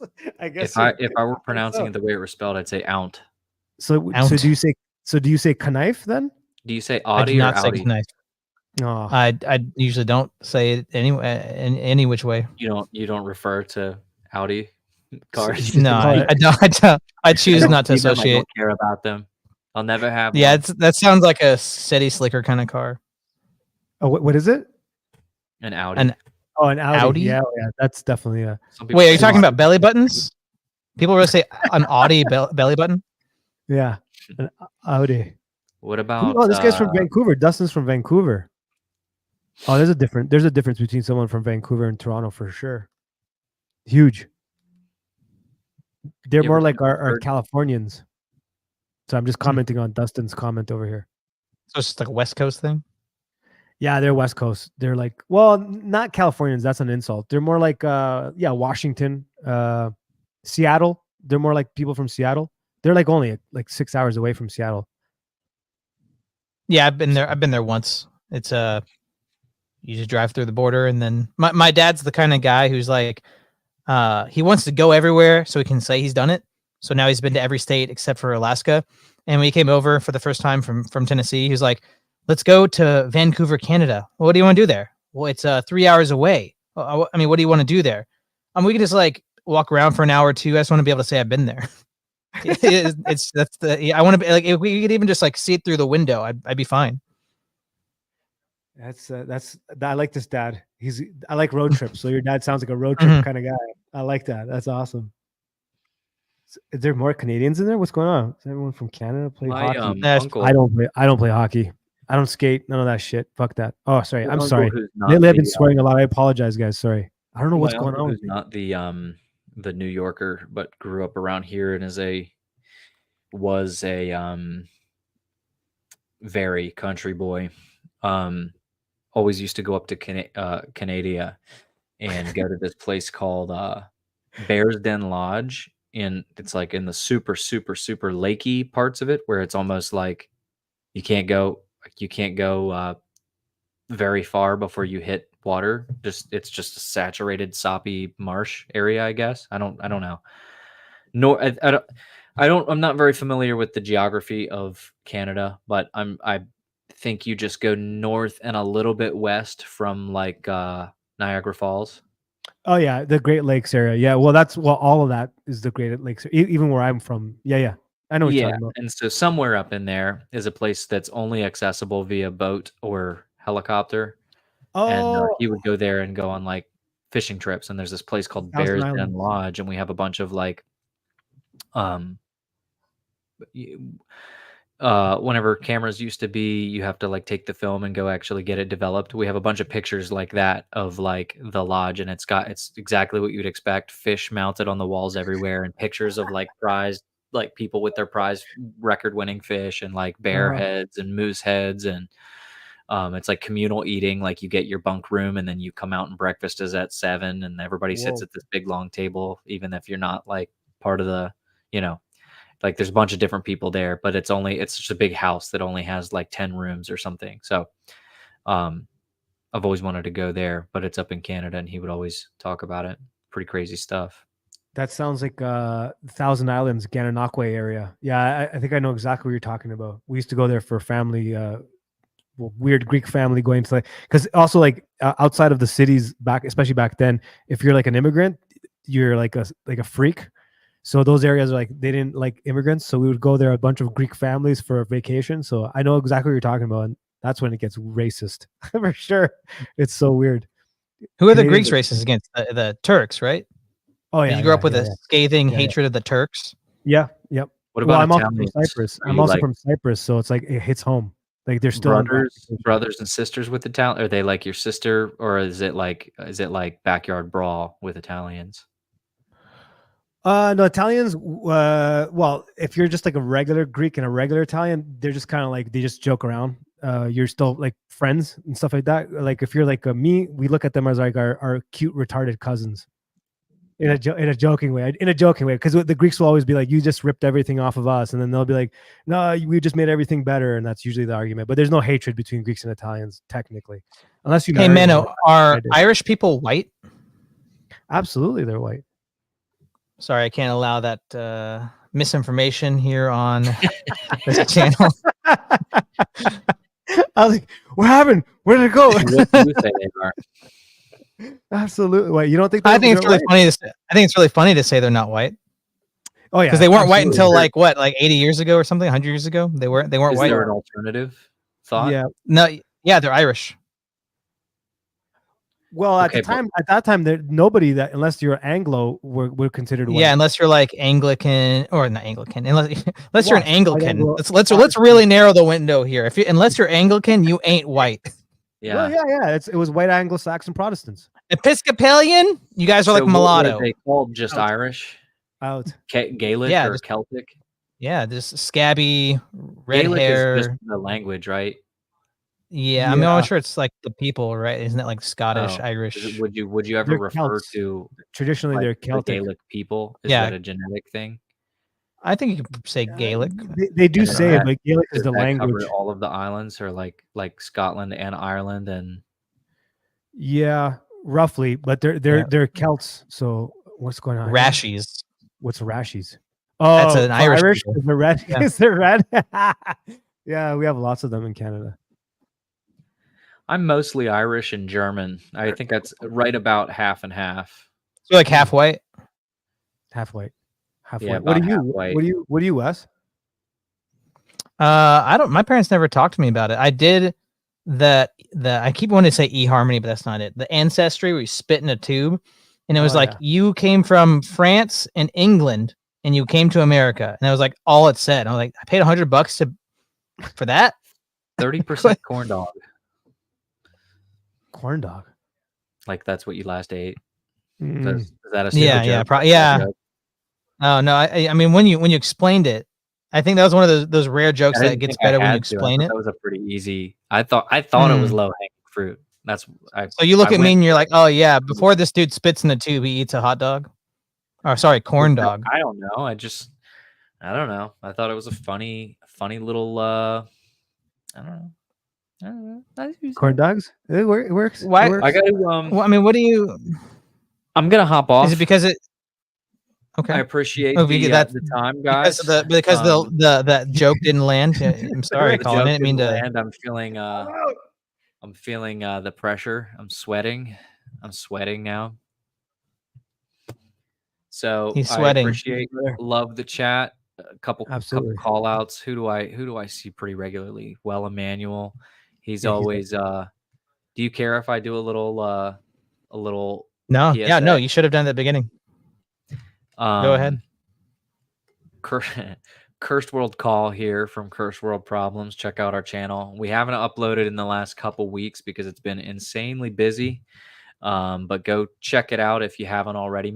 I think the overlap is pretty strong with this one. I think the overlap is pretty strong with you guys. Most of you guys are over there commenting and watching, but off chance that you have not, Cursed World Problems, the podcast, me and my brother do it. So check it out. We might not have a video out for another week or two just because it's been busy, but you have plenty of content over there to watch and rewatch. I highly suggest going back and rewatching everything from start to finish.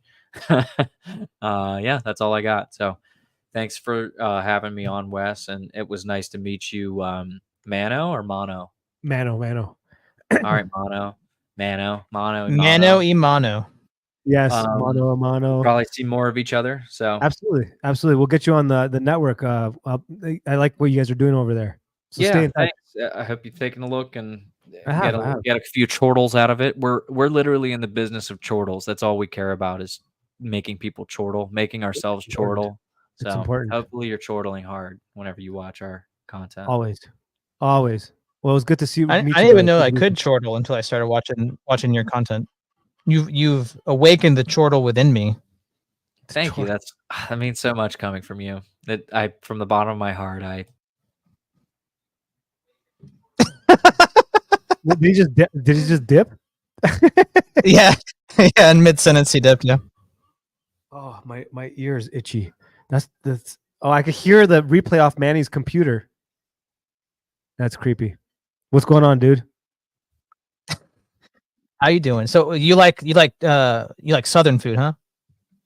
I do. I very much do. I like a lot of too, man. Southern things. Southern things are cool, I think. Like if I was to move to the U.S., I miss the I'm South. actually looking. Well, yeah. I guess you kind of have some South up there, from what you said, a bit. Well, I mean, yeah, it's like I was really first time I came up here to Washington was like 20. I think it was either late 2015 or early 2016, Mhm. and I was really surprised at how similar it was to the South and in like culturally, and like people would say the same things. They had the same inside jokes, the same culture in a lot of ways, and I think that's like just a product of young people on the internet now. Yeah. Everybody sees the same memes, and then they're quoting the same things or watching the same shows. So it's like I really think the internet has made tons of culture more homogenous. Like I don't know. I've had people challenge me on that, like, oh no, you know, this neighborhood in New York City is always going to have its culture here. I'm like, I'm sure there's going to be like little local things, but if you go town to town, state to state, you're going to meet the same people saying the same things now, like that you wouldn't before. Yeah, I also think that there's like this. But I would say that. Go ahead. Yeah, go on. No, it's okay. You go. Your latency. I was going to say slow that it's hard, kind of hard to tell. Sorry, I'm sorry. It's so slow. You're timing out. So go ahead. So I think that people up here in Washington really want to be seen, by and large, just like the people you meet, really want to be seen as nice. Like that's very important to them. Yeah. In a way that it's not to a Southerner. But a Southerner has like a warmth about them that you will just immediately feel. They'll make you feel welcome. There's a hospitality, and people up here severely lack that. Like in Tennessee, you'll be walking down the street and like people will walk down the road and be like, "Hey, aren't you? Isn't this guy? Hey, you're this guy's son, right? I haven't seen you since you were this tall. Like, how are you doing? Oh my gosh, how's your mom? How's your brother? How'd your brother went to college?" Like, there's people are constantly reaching out to you when they see you. But I feel like I've seen people up here that I've known for a couple years, and they could see me and be like, they're like maybe an acknowledgement, but they're looking at their phone, and I don't know if that's how much of that is culture versus just modernity of people are always looking at their phones now. It's a little hard for me to parse. When's the last time you went to Tennessee? That kind of thing out. I moved here from Tennessee in 2017. 2017 is when I last lived in Tennessee. What, you haven't gone back to visit or anything like that? I've gone back 3 times. Would you say it's different? I mean, it's hard to tell. I mean, I wouldn't necessarily say so. I mean, I think just like every place here, like maybe it's just because I'm older now. Again, it's hard for me to like parse out the actual variables, whether it's because I'm older now and more politically aware, and everybody's more politically aware, and it feels like when I went back, everyone was much more into politics and stuff like that. Everyone my age and stuff. Yeah, I think that's a cultural. I mean, that's kind of what's yeah, and like people in the South are generally more conservative, but I mean, it was really weird to me. And like I went back in 2020, and it was like an election year, and driving around like the more rural or smaller towns here near Seattle, I would see Trump signs everywhere, and I barely ever saw a Biden thing. But when I went back to my hometown, it's like the 6th largest town in Tennessee. It's still a town, not really a city, really big, sprawling. There was tons of Biden signs everywhere, and like barely any Trump. I was like, this is 100%. Yeah, it was really surprising to me, like that, like just Biden here in the South. And I'm sure like if I went to Seattle, I'd see that, but in the smaller communities around Seattle, like just Trump country.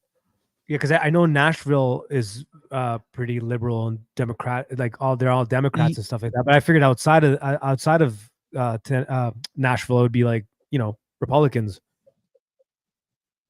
And I'm sure that it's the case. I mean, I really do think that.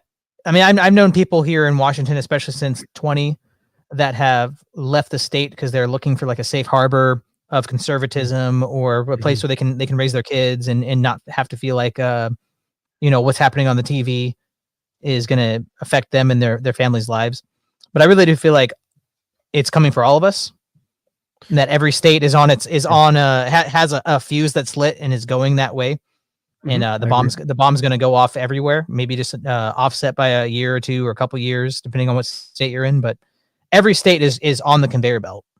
Yeah, I'll be honest. That's one thing that's keeping me out of trying to push harder to go to the U.S. Is the you guys got a big problem on your hands. And you don't see that problem in Canada or Mexico? Oh, Canada, absolutely. That's why I'm not there. I'm more likely to go to. I want to get my remaining family out of Canada. Canada's gone. Canada and certain parts of Europe, you just have to stay away from. But the problem I see in the U.S.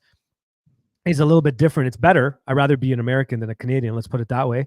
But I would say the problem I could see there is like the possibility of like maybe not even a physical civil war, but like a civil war of some type it's coming, man. It's hard. It's gonna come hard. There's a massive divide. I mean, I definitely think there is a divide, and I think it's getting more polemic, and the fabric of society is being stretched. Yeah. I don't know exactly my thoughts on an actual warfare breaking out. I don't mean it that way. I'm just saying like just in general, there's like a big clash there. It also depends where in the U.S. too, of course. Yeah. I mean, there's definitely different realities, different airs that people are breathing in. Like some people just live in an actual different reality. Yep. Yep. They're in the cult and they don't understand anyone who's not in the cult. Well, it's like earlier when I was describing Chicago and like saying like there's like different areas where it's like one culture or one race versus another. Like having that and then having the mix of this political situation kind of keeps everybody in one small place. Whereas in Canada, you're kind of mixed with each other. So you'll have one person that's conservative living next to someone that's super liberal and this and that. I'm not saying it's better. I'm just saying that leaves less of a Molotov cocktail bomb of explosion. But I would rather be in the U.S. because I'd be safer in areas like where you are or in Texas and this and that. I think I'd be much more. In Mexico is a different story altogether, but I think I'd be safer in the U.S. than I would in Canada. I'm trying to actually get my family out of Canada and find a place to get my daughter into a school in the U.S. So let's put it that way. You're doing the Lord's work. The less people in Canada, the better, I say. I mean, I agree. No, unless we can just annex them and make them better.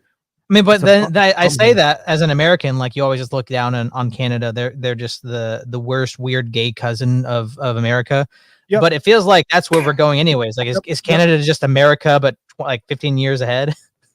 I'll say this. I'll say Canada was remarkable and amazing up until the 80s. And like that's when I like, you know, it was still cool in the 90s. Don't get me wrong, in 2000s, but the shitstorm started in the 70s, and then in the 80s it was a downhill from there. Canada 80s and 70s was probably better than the US. When did your family get there? My family? My dad moved in 67, my mom in 74. From the old country? They came in on boats? They came in on boats. They came on boats and paper planes. So it was a weird time to be alive. But in that, I would say that it was better in terms of like standard of living, generally speaking. But overall, looking at history, no, the U.S. during I know like someone's gonna get really deep in the weeds in terms of conspiracy theory, but I would say like life in the U.S. between the 60s and 70s was pretty cool. When the Americans kept the majority of their manufacturing and had that in-house, the U.S. was unstoppable. And if they had just kept going in that direction, there wouldn't be any of the problems that they have today in the U.S. So I would say, yeah, someone's going to be like, well, this and that. Yeah, okay, cool. But overall, the United States, up like when they had like a flourishing automotive industry and manufacturing was in the U.S. and maintained in the U.S. There was a healthy job market, a lot of expansion. That's probably the best time in terms of modern society to have been alive in any country. I know that's kind of some Americans will love that, and then non-Americans will hate me for saying that. But I'll say in the modern era, I would say, yeah, for sure. How can you argue that? Like the U.S. in the 50s. I think economically you can't argue against it. I think. Yeah, and also I would say I would even go culturally and say like they were at their infancy. People constantly look at the American history and think it's old. It's not old. It's infant. It's a brand new country. So if you look at it from that perspective, if they had just kept going where they were, the direction that they were in the late 50s, early 60s, and moved in that direction, keep going forward in a positive era, a positive direction without getting rid of all the manufacturing, the U.S. would have been unstoppable and it would have become orthodox. Do you think that after World War II, with like the dollar becoming the economic standard across the world, do you think that also helped us a lot? Yes. Absolutely. Yeah, and right. then of course, Nixon Of course it screwed did. it all up, but it wasn't even him. It wasn't Right. even. Well, I mean, well, it what was it like it was the petrodollar 1913 or something like that when we started getting away from the gold standard, something like that. 1913 was the problem. That was the Federal Reserve Act, and then 1933 is when they tried to buy back all the gold. Right. And that was the beginning of the end for sure. So like if we go, that's what I mean. If we went back to like, that's what I was saying. Like people go get really conspiratorial. Yes, if the Americans had kept the Federal Okay, Reserve Canada, you're part of the family. Weird gay cousin. Absolutely. Sorry, man. No. Canada almost became the U.S. and I would have been great if it did. Like I don't know if do Americans know that? Do they know? Do you guys know why you guys almost became a state? Yeah, they call it what? The White House, because the Canadians during the War of 1812 made it across the border and burned the White House, and they had to paint it white after. There was a War of 1812, and the Canadians were loyalists to the British Crown, which is what screwed us over and has screwed us over always. But there was a time where the Americans tried to invade Canada, and they would have made Canada part of the U.S., and I would have loved that. That would have been awesome. It would have been unstoppable. That would have been an unstoppable. Would it be less weird and Canadian, or would it just be the same? But it gets cold up there, man. You better believe it's gonna make you weird. It's gonna make you weird. Well, have you been to like Wisconsin? No, I've been in Minnesota, which is also pretty cold. Minnesota. And they're weird, right? They're super weird. They're hospitable, but in a different way that's not Southern. So have you heard of the Minnesotan goodbye or the Minnesotan farewell? No. So it's a apparently a very well-known thing. When you go to a family's home, you go to a friend's house in Minnesota, when it's time to leave, like let's say everybody's on the couch enjoying themselves, you got a glass of wine, you've had dinner, you're like, I think we need to get going. Everybody will stand up, and then you'll keep talking, and then everyone they'll start saying goodbye. They'll hug you. They'll kiss you on the cheek. They'll like move down the hall. They're still talking. They're saying goodbye. They're at the door. They open the door for you. They're saying goodbye. Hope you, so glad that you came. They're walking down the sidewalk with you. They're opening your car door. Thank you for coming. It's so great to see you again. I hope you have a good drive home. They close the door. And then you start driving away, and they're walking down the road towards you, and you're like, "You're driving faster! You're driving faster!" They start running. We do the same thing. We do the same thing. Well, the reason why I brought up Minnesota is because that's Canada. Yeah, was it Canada, or is it just like Canada? No, it's like Canada because of the weather. Right. And they talk like y'all. Yeah, kind of. But I wanted to ask Manu. I didn't understand the point that like you can't truly be Orthodox if you're like a city person or if you live in the city or something. I don't agree with that. That's weird. I've never heard what that. What did you mean? I didn't understand. I didn't say that. Someone else said that, and I said that's weird. Like a cradle Orthodox, that doesn't make sense. Maybe you misunderstood. So the person was saying that they aren't the kind of person that wants to go live on a homestead. They don't want the country life, the rural life. They're the type of person that wants to be in the city. Raining again? Oh my! It's raining. Sorry. So it's okay. They're the type of person that wants to be in the city. They just wish cities were better. Like, can we go back to these really cool cities like Constantinople, like Rome, like whatever, where there's all these Christian people, Orthodox people. There's a metropolitan city that they can be a part of the culture. That's hustle and bustle and all that, but it's not dangerous and gay and violent. If you, because you were comparing, you were, what do you say? You were basing your idea of like a city as like American cities like New York and etc. But I mean, the more you go east, the more they become like more. They have like different close-knit areas. Like in here, for example, Beirut has a lot of like places, and those close-knit places are like those small places are like very close-knit, and they live like a village, but they're actually in the city, and like it's like a city life and everything. So I mean, it depends on the city. That's what I can say. It depends on how the influence of the city takes over this, like, neighborly place. Like you can talk to your neighbor, or like Wes told me the other day that like in the US, like your neighbor, you haven't talked to him for like 10 years, but here Oh in the yeah, like you city, can Yeah, just that not happens. talk to people around you if you so choose. yeah. Oh yeah. Yeah, but here in the city, like your neighbor is like part of your second family, or not like a bigger family, like your second cousin or something like that. Yeah, so that's easier in the city. In the village, it's like they're all it's like you feel like they're all related, but like they hate each other. Like there's like this type of drama there. They like create drama out of nowhere in the village, maybe because they're bored, you know. so so I don't know. It's very different. Mano, are your parents from a city in Greek, or are they from a village in Greece? I mean, My mom's from Athens, so city. My dad's from a smaller town in a sort of city because he's from Cyprus. So Cyprus, oh, nice. in the '60s downwards, would have been the whole country would have been a village. So kind of like a villager, let's say. My mom, city. Okay, so that also changes like the way you're raised, or any. Yeah. It's like it's so me, my parents are both from a village, but they both were raised in the city.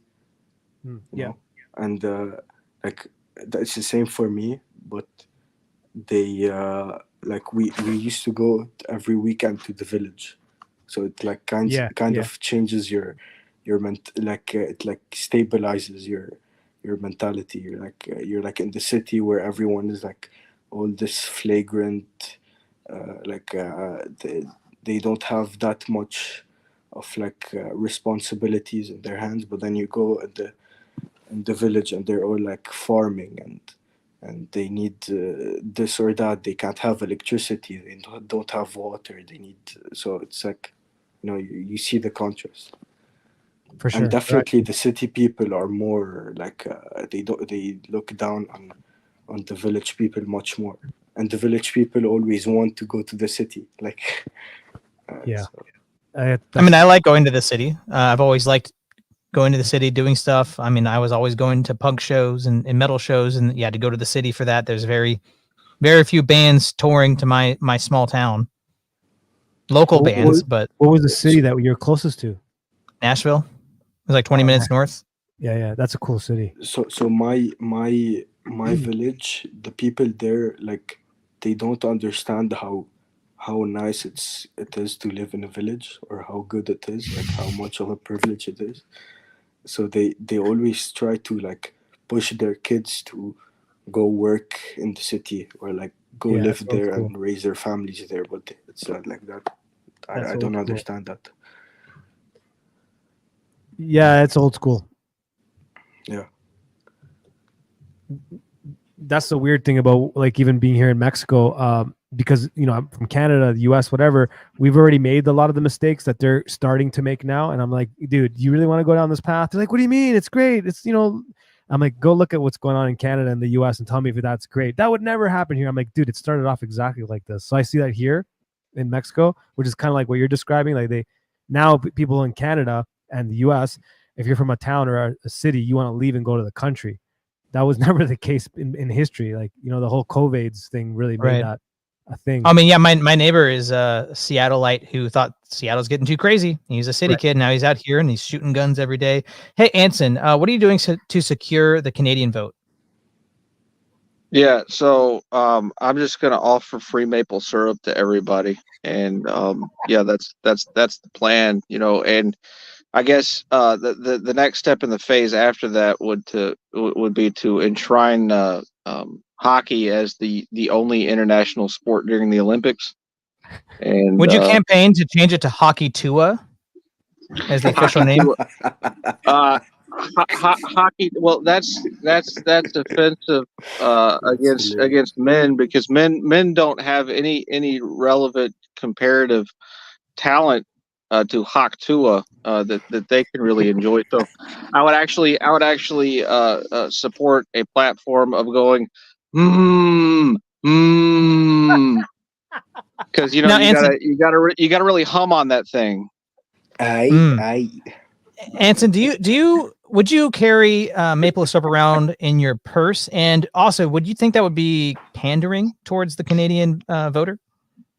No, I thought everybody did that. Why would that be pandering? I got my maple syrup from an authentic Canadian when I was 5 years old, and I've just used that same brand ever since. Okay, and I'm sure you can put your money where your mouth is, Anson. So could you please show us the maple syrup you have on your person at this moment? It's in my purse, and my purse is inside. I can't get it right now because I just lit a cigarette. Okay, gotcha. We'll wait. Okay, everybody, let's just wait.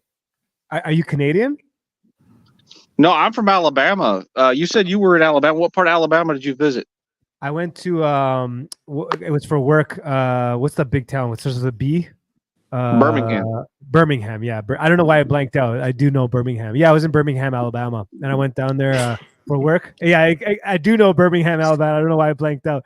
That's not because I'm Canadian. That's just because I'm an idiot. I'm a retard. Yeah, I went down there and I was like the second best barbecue I've ever had. Sebastian, wait 1 second. That's skeptic. Is that skeptic? Yeah. Yes. Sorry, man. I'll keep going. The little KGB mouth spoke out. I'm very Lebanon, Alabama. Alabama. What? Is there a Lebanon? Maybe there's a Lebanon, Tennessee. Go on. This got train wrecked. Mana, what were you saying? No, that was just I was saying second best barbecue I ever had. What's the first? Birmingham's like the worst city in the entire state, man. I'm sorry that's your conception of Alabama. I don't even like going there. I drive through there. That's awful. Is that the place with the refinery place? It's like a venue now. Yeah, they turned a big. They used to have industry there. Prior to the dollar being devalued so much to the point where our goods are no longer acceptable on the world market. But there's a big iron mill there that they turned into a venue. They did the same thing in Huntsville, where I am. There used to be these large textile mills here, and they've turned those into venues as well, kind of like museums to what production used to look like. I went to a festival there. It's called Furnace Fest. It's at that place. Yeah. I've seen pictures of that. I don't go anywhere near people like that though. They're a bunch of weirdos. Some of the best shows. There was really good shows in Birmingham. That when I went down there. Yeah. Hardcore shows in people's houses. It was awesome. Like venues in people's houses. It's nuts. Yeah. Good old days. Yeah, the good old days. Do you think we're going to get American manufacturing back? I've heard a lot of people say that they're people who are into tech and industry and stuff saying they're doing what they can to have American manufacturing reshored. Well, if you look at it on like a we lost a lot of the manufacturing, but it's not really like our manufacturing has totally disappeared. We still produce a lot of stuff. It's just and I saw some figures that showed that our production numbers are actually larger than China's, which I don't know.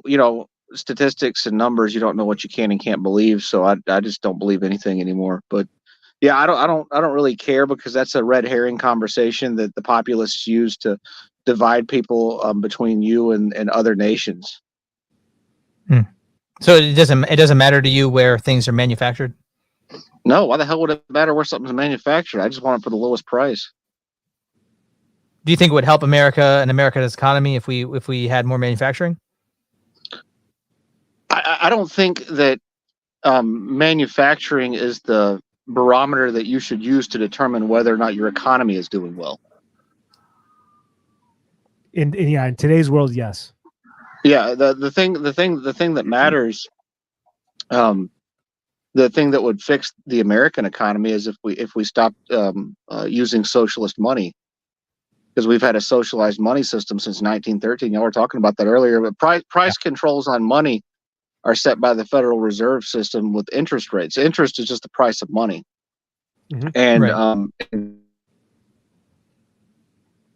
don't actually have money. If we got rid of that, it would fix the problem. Of course, Brother, you're we keep our roboting empire me. together. You're cutting in and out, Anson. You know, I pull out that maple syrup from your purse and see if that can help And fix salmon. your And salmon. We're also known for salmon. Yeah, salmon's good. My wife's from Wisconsin. Y'all were talking about that earlier too. Yeah, man, they sound like some. They sound like some Canadians. She's right on the Yooper border between the Upper Peninsula. Those Yoopers, that you can't differentiate a Yooper from a Canadian. They sound exactly the same. Yeah. So should I look down upon the Yoopers then? Is that what you're saying? No, they're great people. What are you talking They're still about? they're American. Okay, all right. Yeah, they're great people. Yeah, they're good, wholesome rednecks. Okay. Okay. I just want to make sure. I need to hate who I need to hate. I think. So. Yeah. Just want to make sure. Yeah. That's true. It's important to know who to hate. I mean, how are you gonna know who can who to love if you don't know who to hate? I hate atheists. Every single one of them. Yeah. Yep. There's two people I'm afraid of, and I tell from the day my daughter was born, always fear atheists and people with no friends. Okay, so you should fear Anson. What's the He's what's both. the overlap there? Like a Vexus Pisces. An atheist has no way of gauging morality or ethics or any of that. It's all up in the air, and also they have to hate themselves to be an atheist. And then equally so, someone that I'll explain that in a second, and a person that has no friends. Well, there's a reason why they have no friends, and eventually you'll find out for the very same reasons a person's an atheist. So this will be a fun rug pull. Anson here is an atheist. Yeah, I could tell. Yeah. Yeah. You could tell he hates himself. Yeah. So I'm not like most of them though, because I actually appreciate the Christian ethic enough to realize that the atheists made a big mistake when they got rid of the mythology. They also got rid of a really good ethical system. So how do you replace that? I just don't replace it. There's no reason to replace it. Where do you get your ethics and morals from? I know I'm giving you generic Christian arguments, but I'm honestly asking. The Christian, I follow the Christian ethic. So the only problem that you have is you believe there's no God. I'm not attacking you. I'm just trying to understand your position. So I can't reconcile the mythology with reality. Well, and that's my problem. No matter how hard I've tried. Yeah. The first step of getting closer to this is just not calling it a mythology. Well, I'm saying it very well as I believe that. No, hold on. It very well could be a mythology. So I'm not saying, how dare you call it a mythology? That's not what I'm saying. I'm saying let's consider that it may be a mythology. It may not be a mythology. Are you convinced that it's for sure a mythology? Yeah, I am. That's why I call myself an atheist. Okay. So I haven't had a conversation with an atheist that I was able to converse with, which I could tell you are a person I can converse with in a very long time. So can I just ask you a few questions if that's okay? Yeah, that's fine. And let me go on and let you know that it's hard for me to talk to most atheists too, because they don't like having any of their worldview challenged at all. It makes them very uncomfortable because they're insecure about it. I agree. So that's why I said they hate themselves, because if you are insecure about something, about where you come from, then you must hate yourself, because whoever created you, even if it was a random chance of occurrence, you hate that very random chance of occurring. Does that not make sense? Because it sounds at first like it doesn't make sense. I'll explain what I mean. So if you believe that you're random, to me, to be honest. If you're randomly created, so you believe in randomness, which is fine. No. Okay, so how do humans come to be? So it's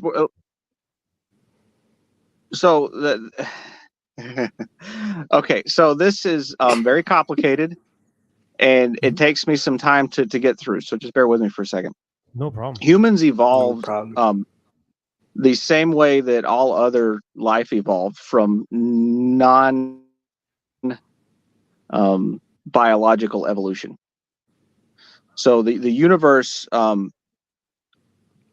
way that the universe exists, if the environment within the universe in a specific place is set up to have objects which can increase in complexity, those objects at some point, as they increase in complexity, as long as the environment is conducive to having those objects be stable, there is a tipping point at which the non-biological items, objects in the environment can become biological objects based on the sheer complexity of the object. And so I just, it's not spontaneous.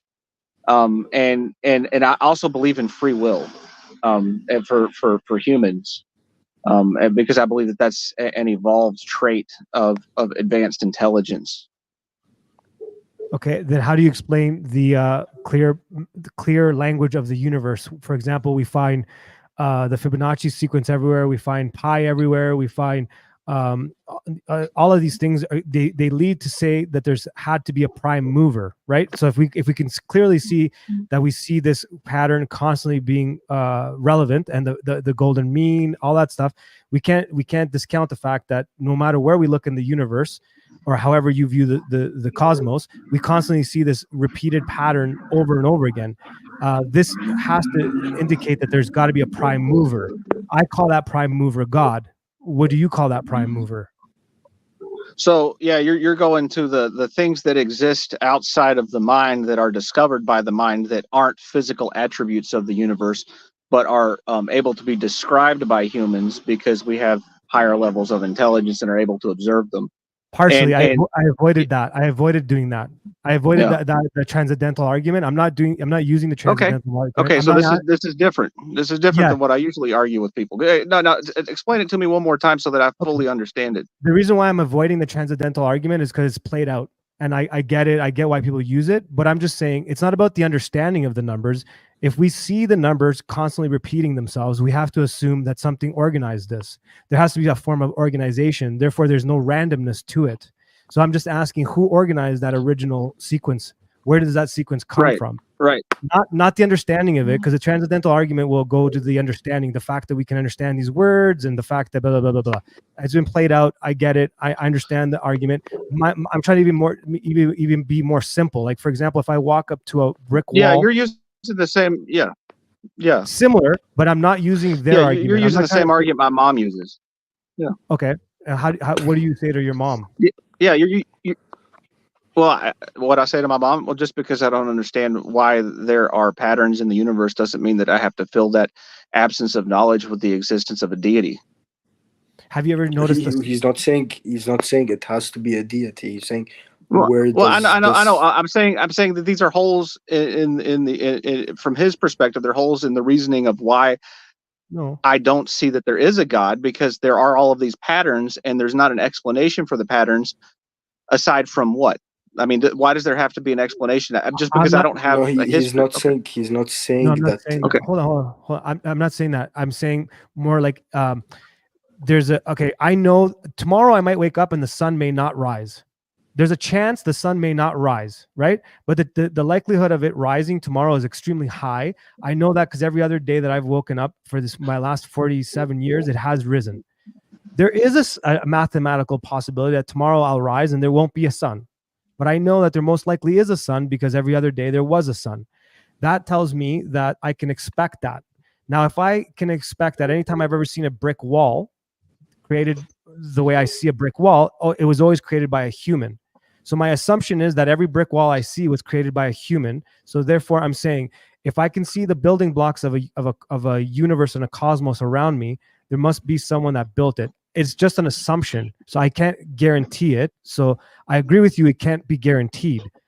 Right. So what I view that as is our evolutionary scaffolding. So the environment within which the complexity that generated the ability for us to live, that environment is what you're observing. Okay.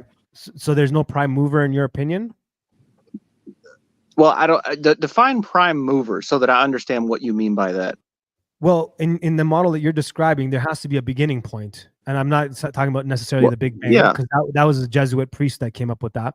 So that even in that, you have to accept someone that believes in God. And I'm not a fan of the Big Bang, just to be clear.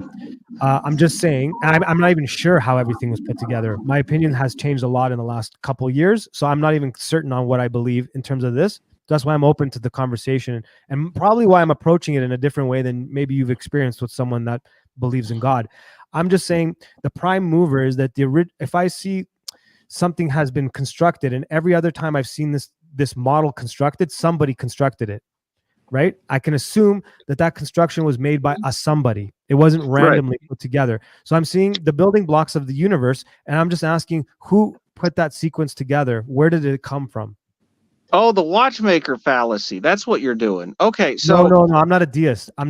I do not believe in the watchmaker fallacy. No, not at all. All right. Yeah. So I'm probably the type of Christian you've never had a conversation like this with before, because my background is very much in the Hermetic philosophies. So a lot of the stuff that I understand Hermeticism well enough to like go, okay, that's how a lot of people are going to approach creation without calling it God. So therefore, that's probably why I'm giving you answers that you're not used to, or questions that you're not used to. Yeah. No, I've studied it plenty and had plenty of conversations with people, but I don't think I've run across this particular argument. That's kind of why I'm having trouble understanding, because I'm not that bright, so I have to figure things out. Actually. Well, I have to figure things out in order to be able to develop arguments for it. And there you go. So what's the prime movement in you trying to figure something out? The prime movement. Move? Where does the movement for you to figure something out come from? Oh, yeah. So you're talking about my evolutionary history, the things that are ingrained in me that I inherited from the living objects and the non-biological objects that came before me. I don't believe in evolution in the way you do, so I can't necessarily agree to that, because it has way too many holes in it. The theory of evolution has lots of holes in it. Now, someone can say the same thing about Genesis, and I will agree, which is why I'm struggling trying to figure out. Yeah. I've actually been struggling with atheism lately, which is one of the reasons why I'm enjoying this conversation. So I could tell. So we're having a similar struggle. Like I don't know. Like all my Orthodox brothers and sisters out there I'm not sure about the young Earth theory, and I'm not sure about the old Earth theory. I'm not sure. I'm not even sure if I understand Genesis. Well, so I had a conversation with an Orthodox priest the other day. I had a conversation with an Orthodox priest the other day who told me that you could be Orthodox and believe in evolution at the same time. Oh no, that's not true. That's not true. There's a lot of the main problem with that is that the Orthodox doctrine is that death did not enter the world until sin entered the world. So, but evolution presupposes that death is natural, and that you can't have biological evolution without many generations, which includes death. So that's the main. So that priest lied to me, is what you're saying? That's terrible. That would sound. I mean, that's his perspective. I mean, there are Orthodox people who believe in evolution, and they're Orthodox, and they are taking communion, and they're going to church. They're part of the communities. But I would say that it is that belief does not align with the Orthodox doctrine. Oh, but that doesn't mean that they're kicked out or anything like that. I mean, they're still part of them. That people can have their until it's called a heresy or like a schismatic issue, then they won't be kicked out. Yeah, it's like a priest that'll tell you it's okay to be gay, like in terms of like behaving gay. There are Orthodox priests that'll tell you that. Well, that was Mano really subtly calling you gay for believing in evolution. And just want to make sure that got explicit there. Not subtly at all. Just kidding. I'm kidding. I got a lot of respect on how you approached my questions. So I appreciate that. Yeah. So if you want to continue talking about, I know this is supposed to be a comedy stream, so I don't want to turn it into something. I mean, I've been waiting the whole stream for some comedy, but I hadn't heard. Well, hey, for everybody looking for some comedy here, let me fix it.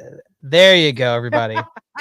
There you go. You can look at old balls if you want. Yeah, for any of our audio listeners, anybody who just listens to audio, just if you can, I know you might be driving, look at the screen. It's a comedy stream now. There it is. I see him. I do have to dip, but I have a comment to make about comedy. Can I make it before I go? Yeah. Okay, first of all, I appreciate this conversation, and I'm sorry for making it such a serious conversation. I'm a joke around weirdo usually, and the last couple of years I've become pretty serious in my conversations. It's weird. West, I was gonna say like I wanted you to do the next board no more to jump on, like do a segment for it. Remember, I sent you the message. Do you mind if I just put it out there in front of everyone what I was gonna suggest? Sure. One caveat. I know the date that okay, my wife could give birth any day now. So any day, any thing on the calendar with 2 weeks out from now is tentative for me. So not a problem. Otherwise, yeah. Otherwise, I'm down. Not a problem at all. So what I was gonna say was because we're trying to develop it so that we have like the same kind of guys on the show, whatever, and also like develop shows. So I think would you be up to doing a half hour comedy skit or routine? Yeah. So like write out a routine, kind of pretend like you're Owen Benjamin. Pretend that I'm funny. Oh my god! Somebody said I looked like him the other day. My life is over, dude. On my stream. It was on my stream. Oh my, yeah. That's what. Yeah, that's where it was. So, I don't know. I mean, I want to say yes, but I don't want to be called Owen Benjamin again. So I am a little bit. No, do that. I don't know. I'm a little bit hesitant to rejoin the board no more because of that. All right, I retract the Owen Benjamin comparison. But Okay, I'll send you a thank message. I'll send you a message, and if you're up for it, do that. Like I think you should do that. Like even a comedy routine, half hour. What do you think? Try. I mean, I could try a full half hour. Yeah, I mean that's a big ask. I mean, I definitely don't know the deep lore of Owen Benjamin like Jim Bob does. I mean, Jim Bob and him they have a special relationship. It seems they really do. They need to hug. I think they just need to hug.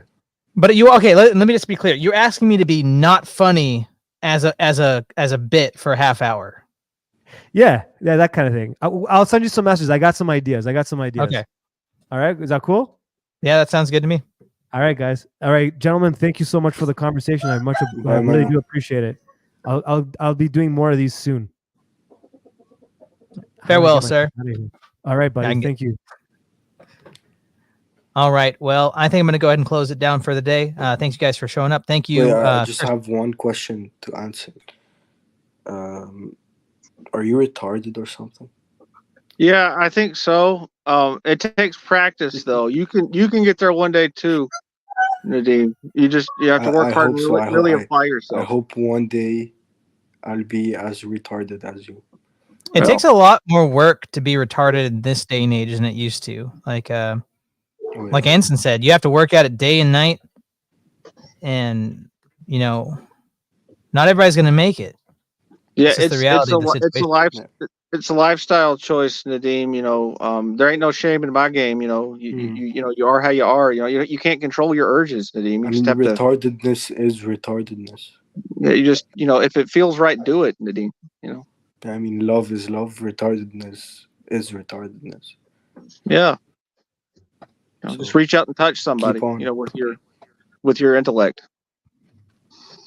No. I don't want Anson. You shouldn't be allowed near children talking like that, reaching out and touching people.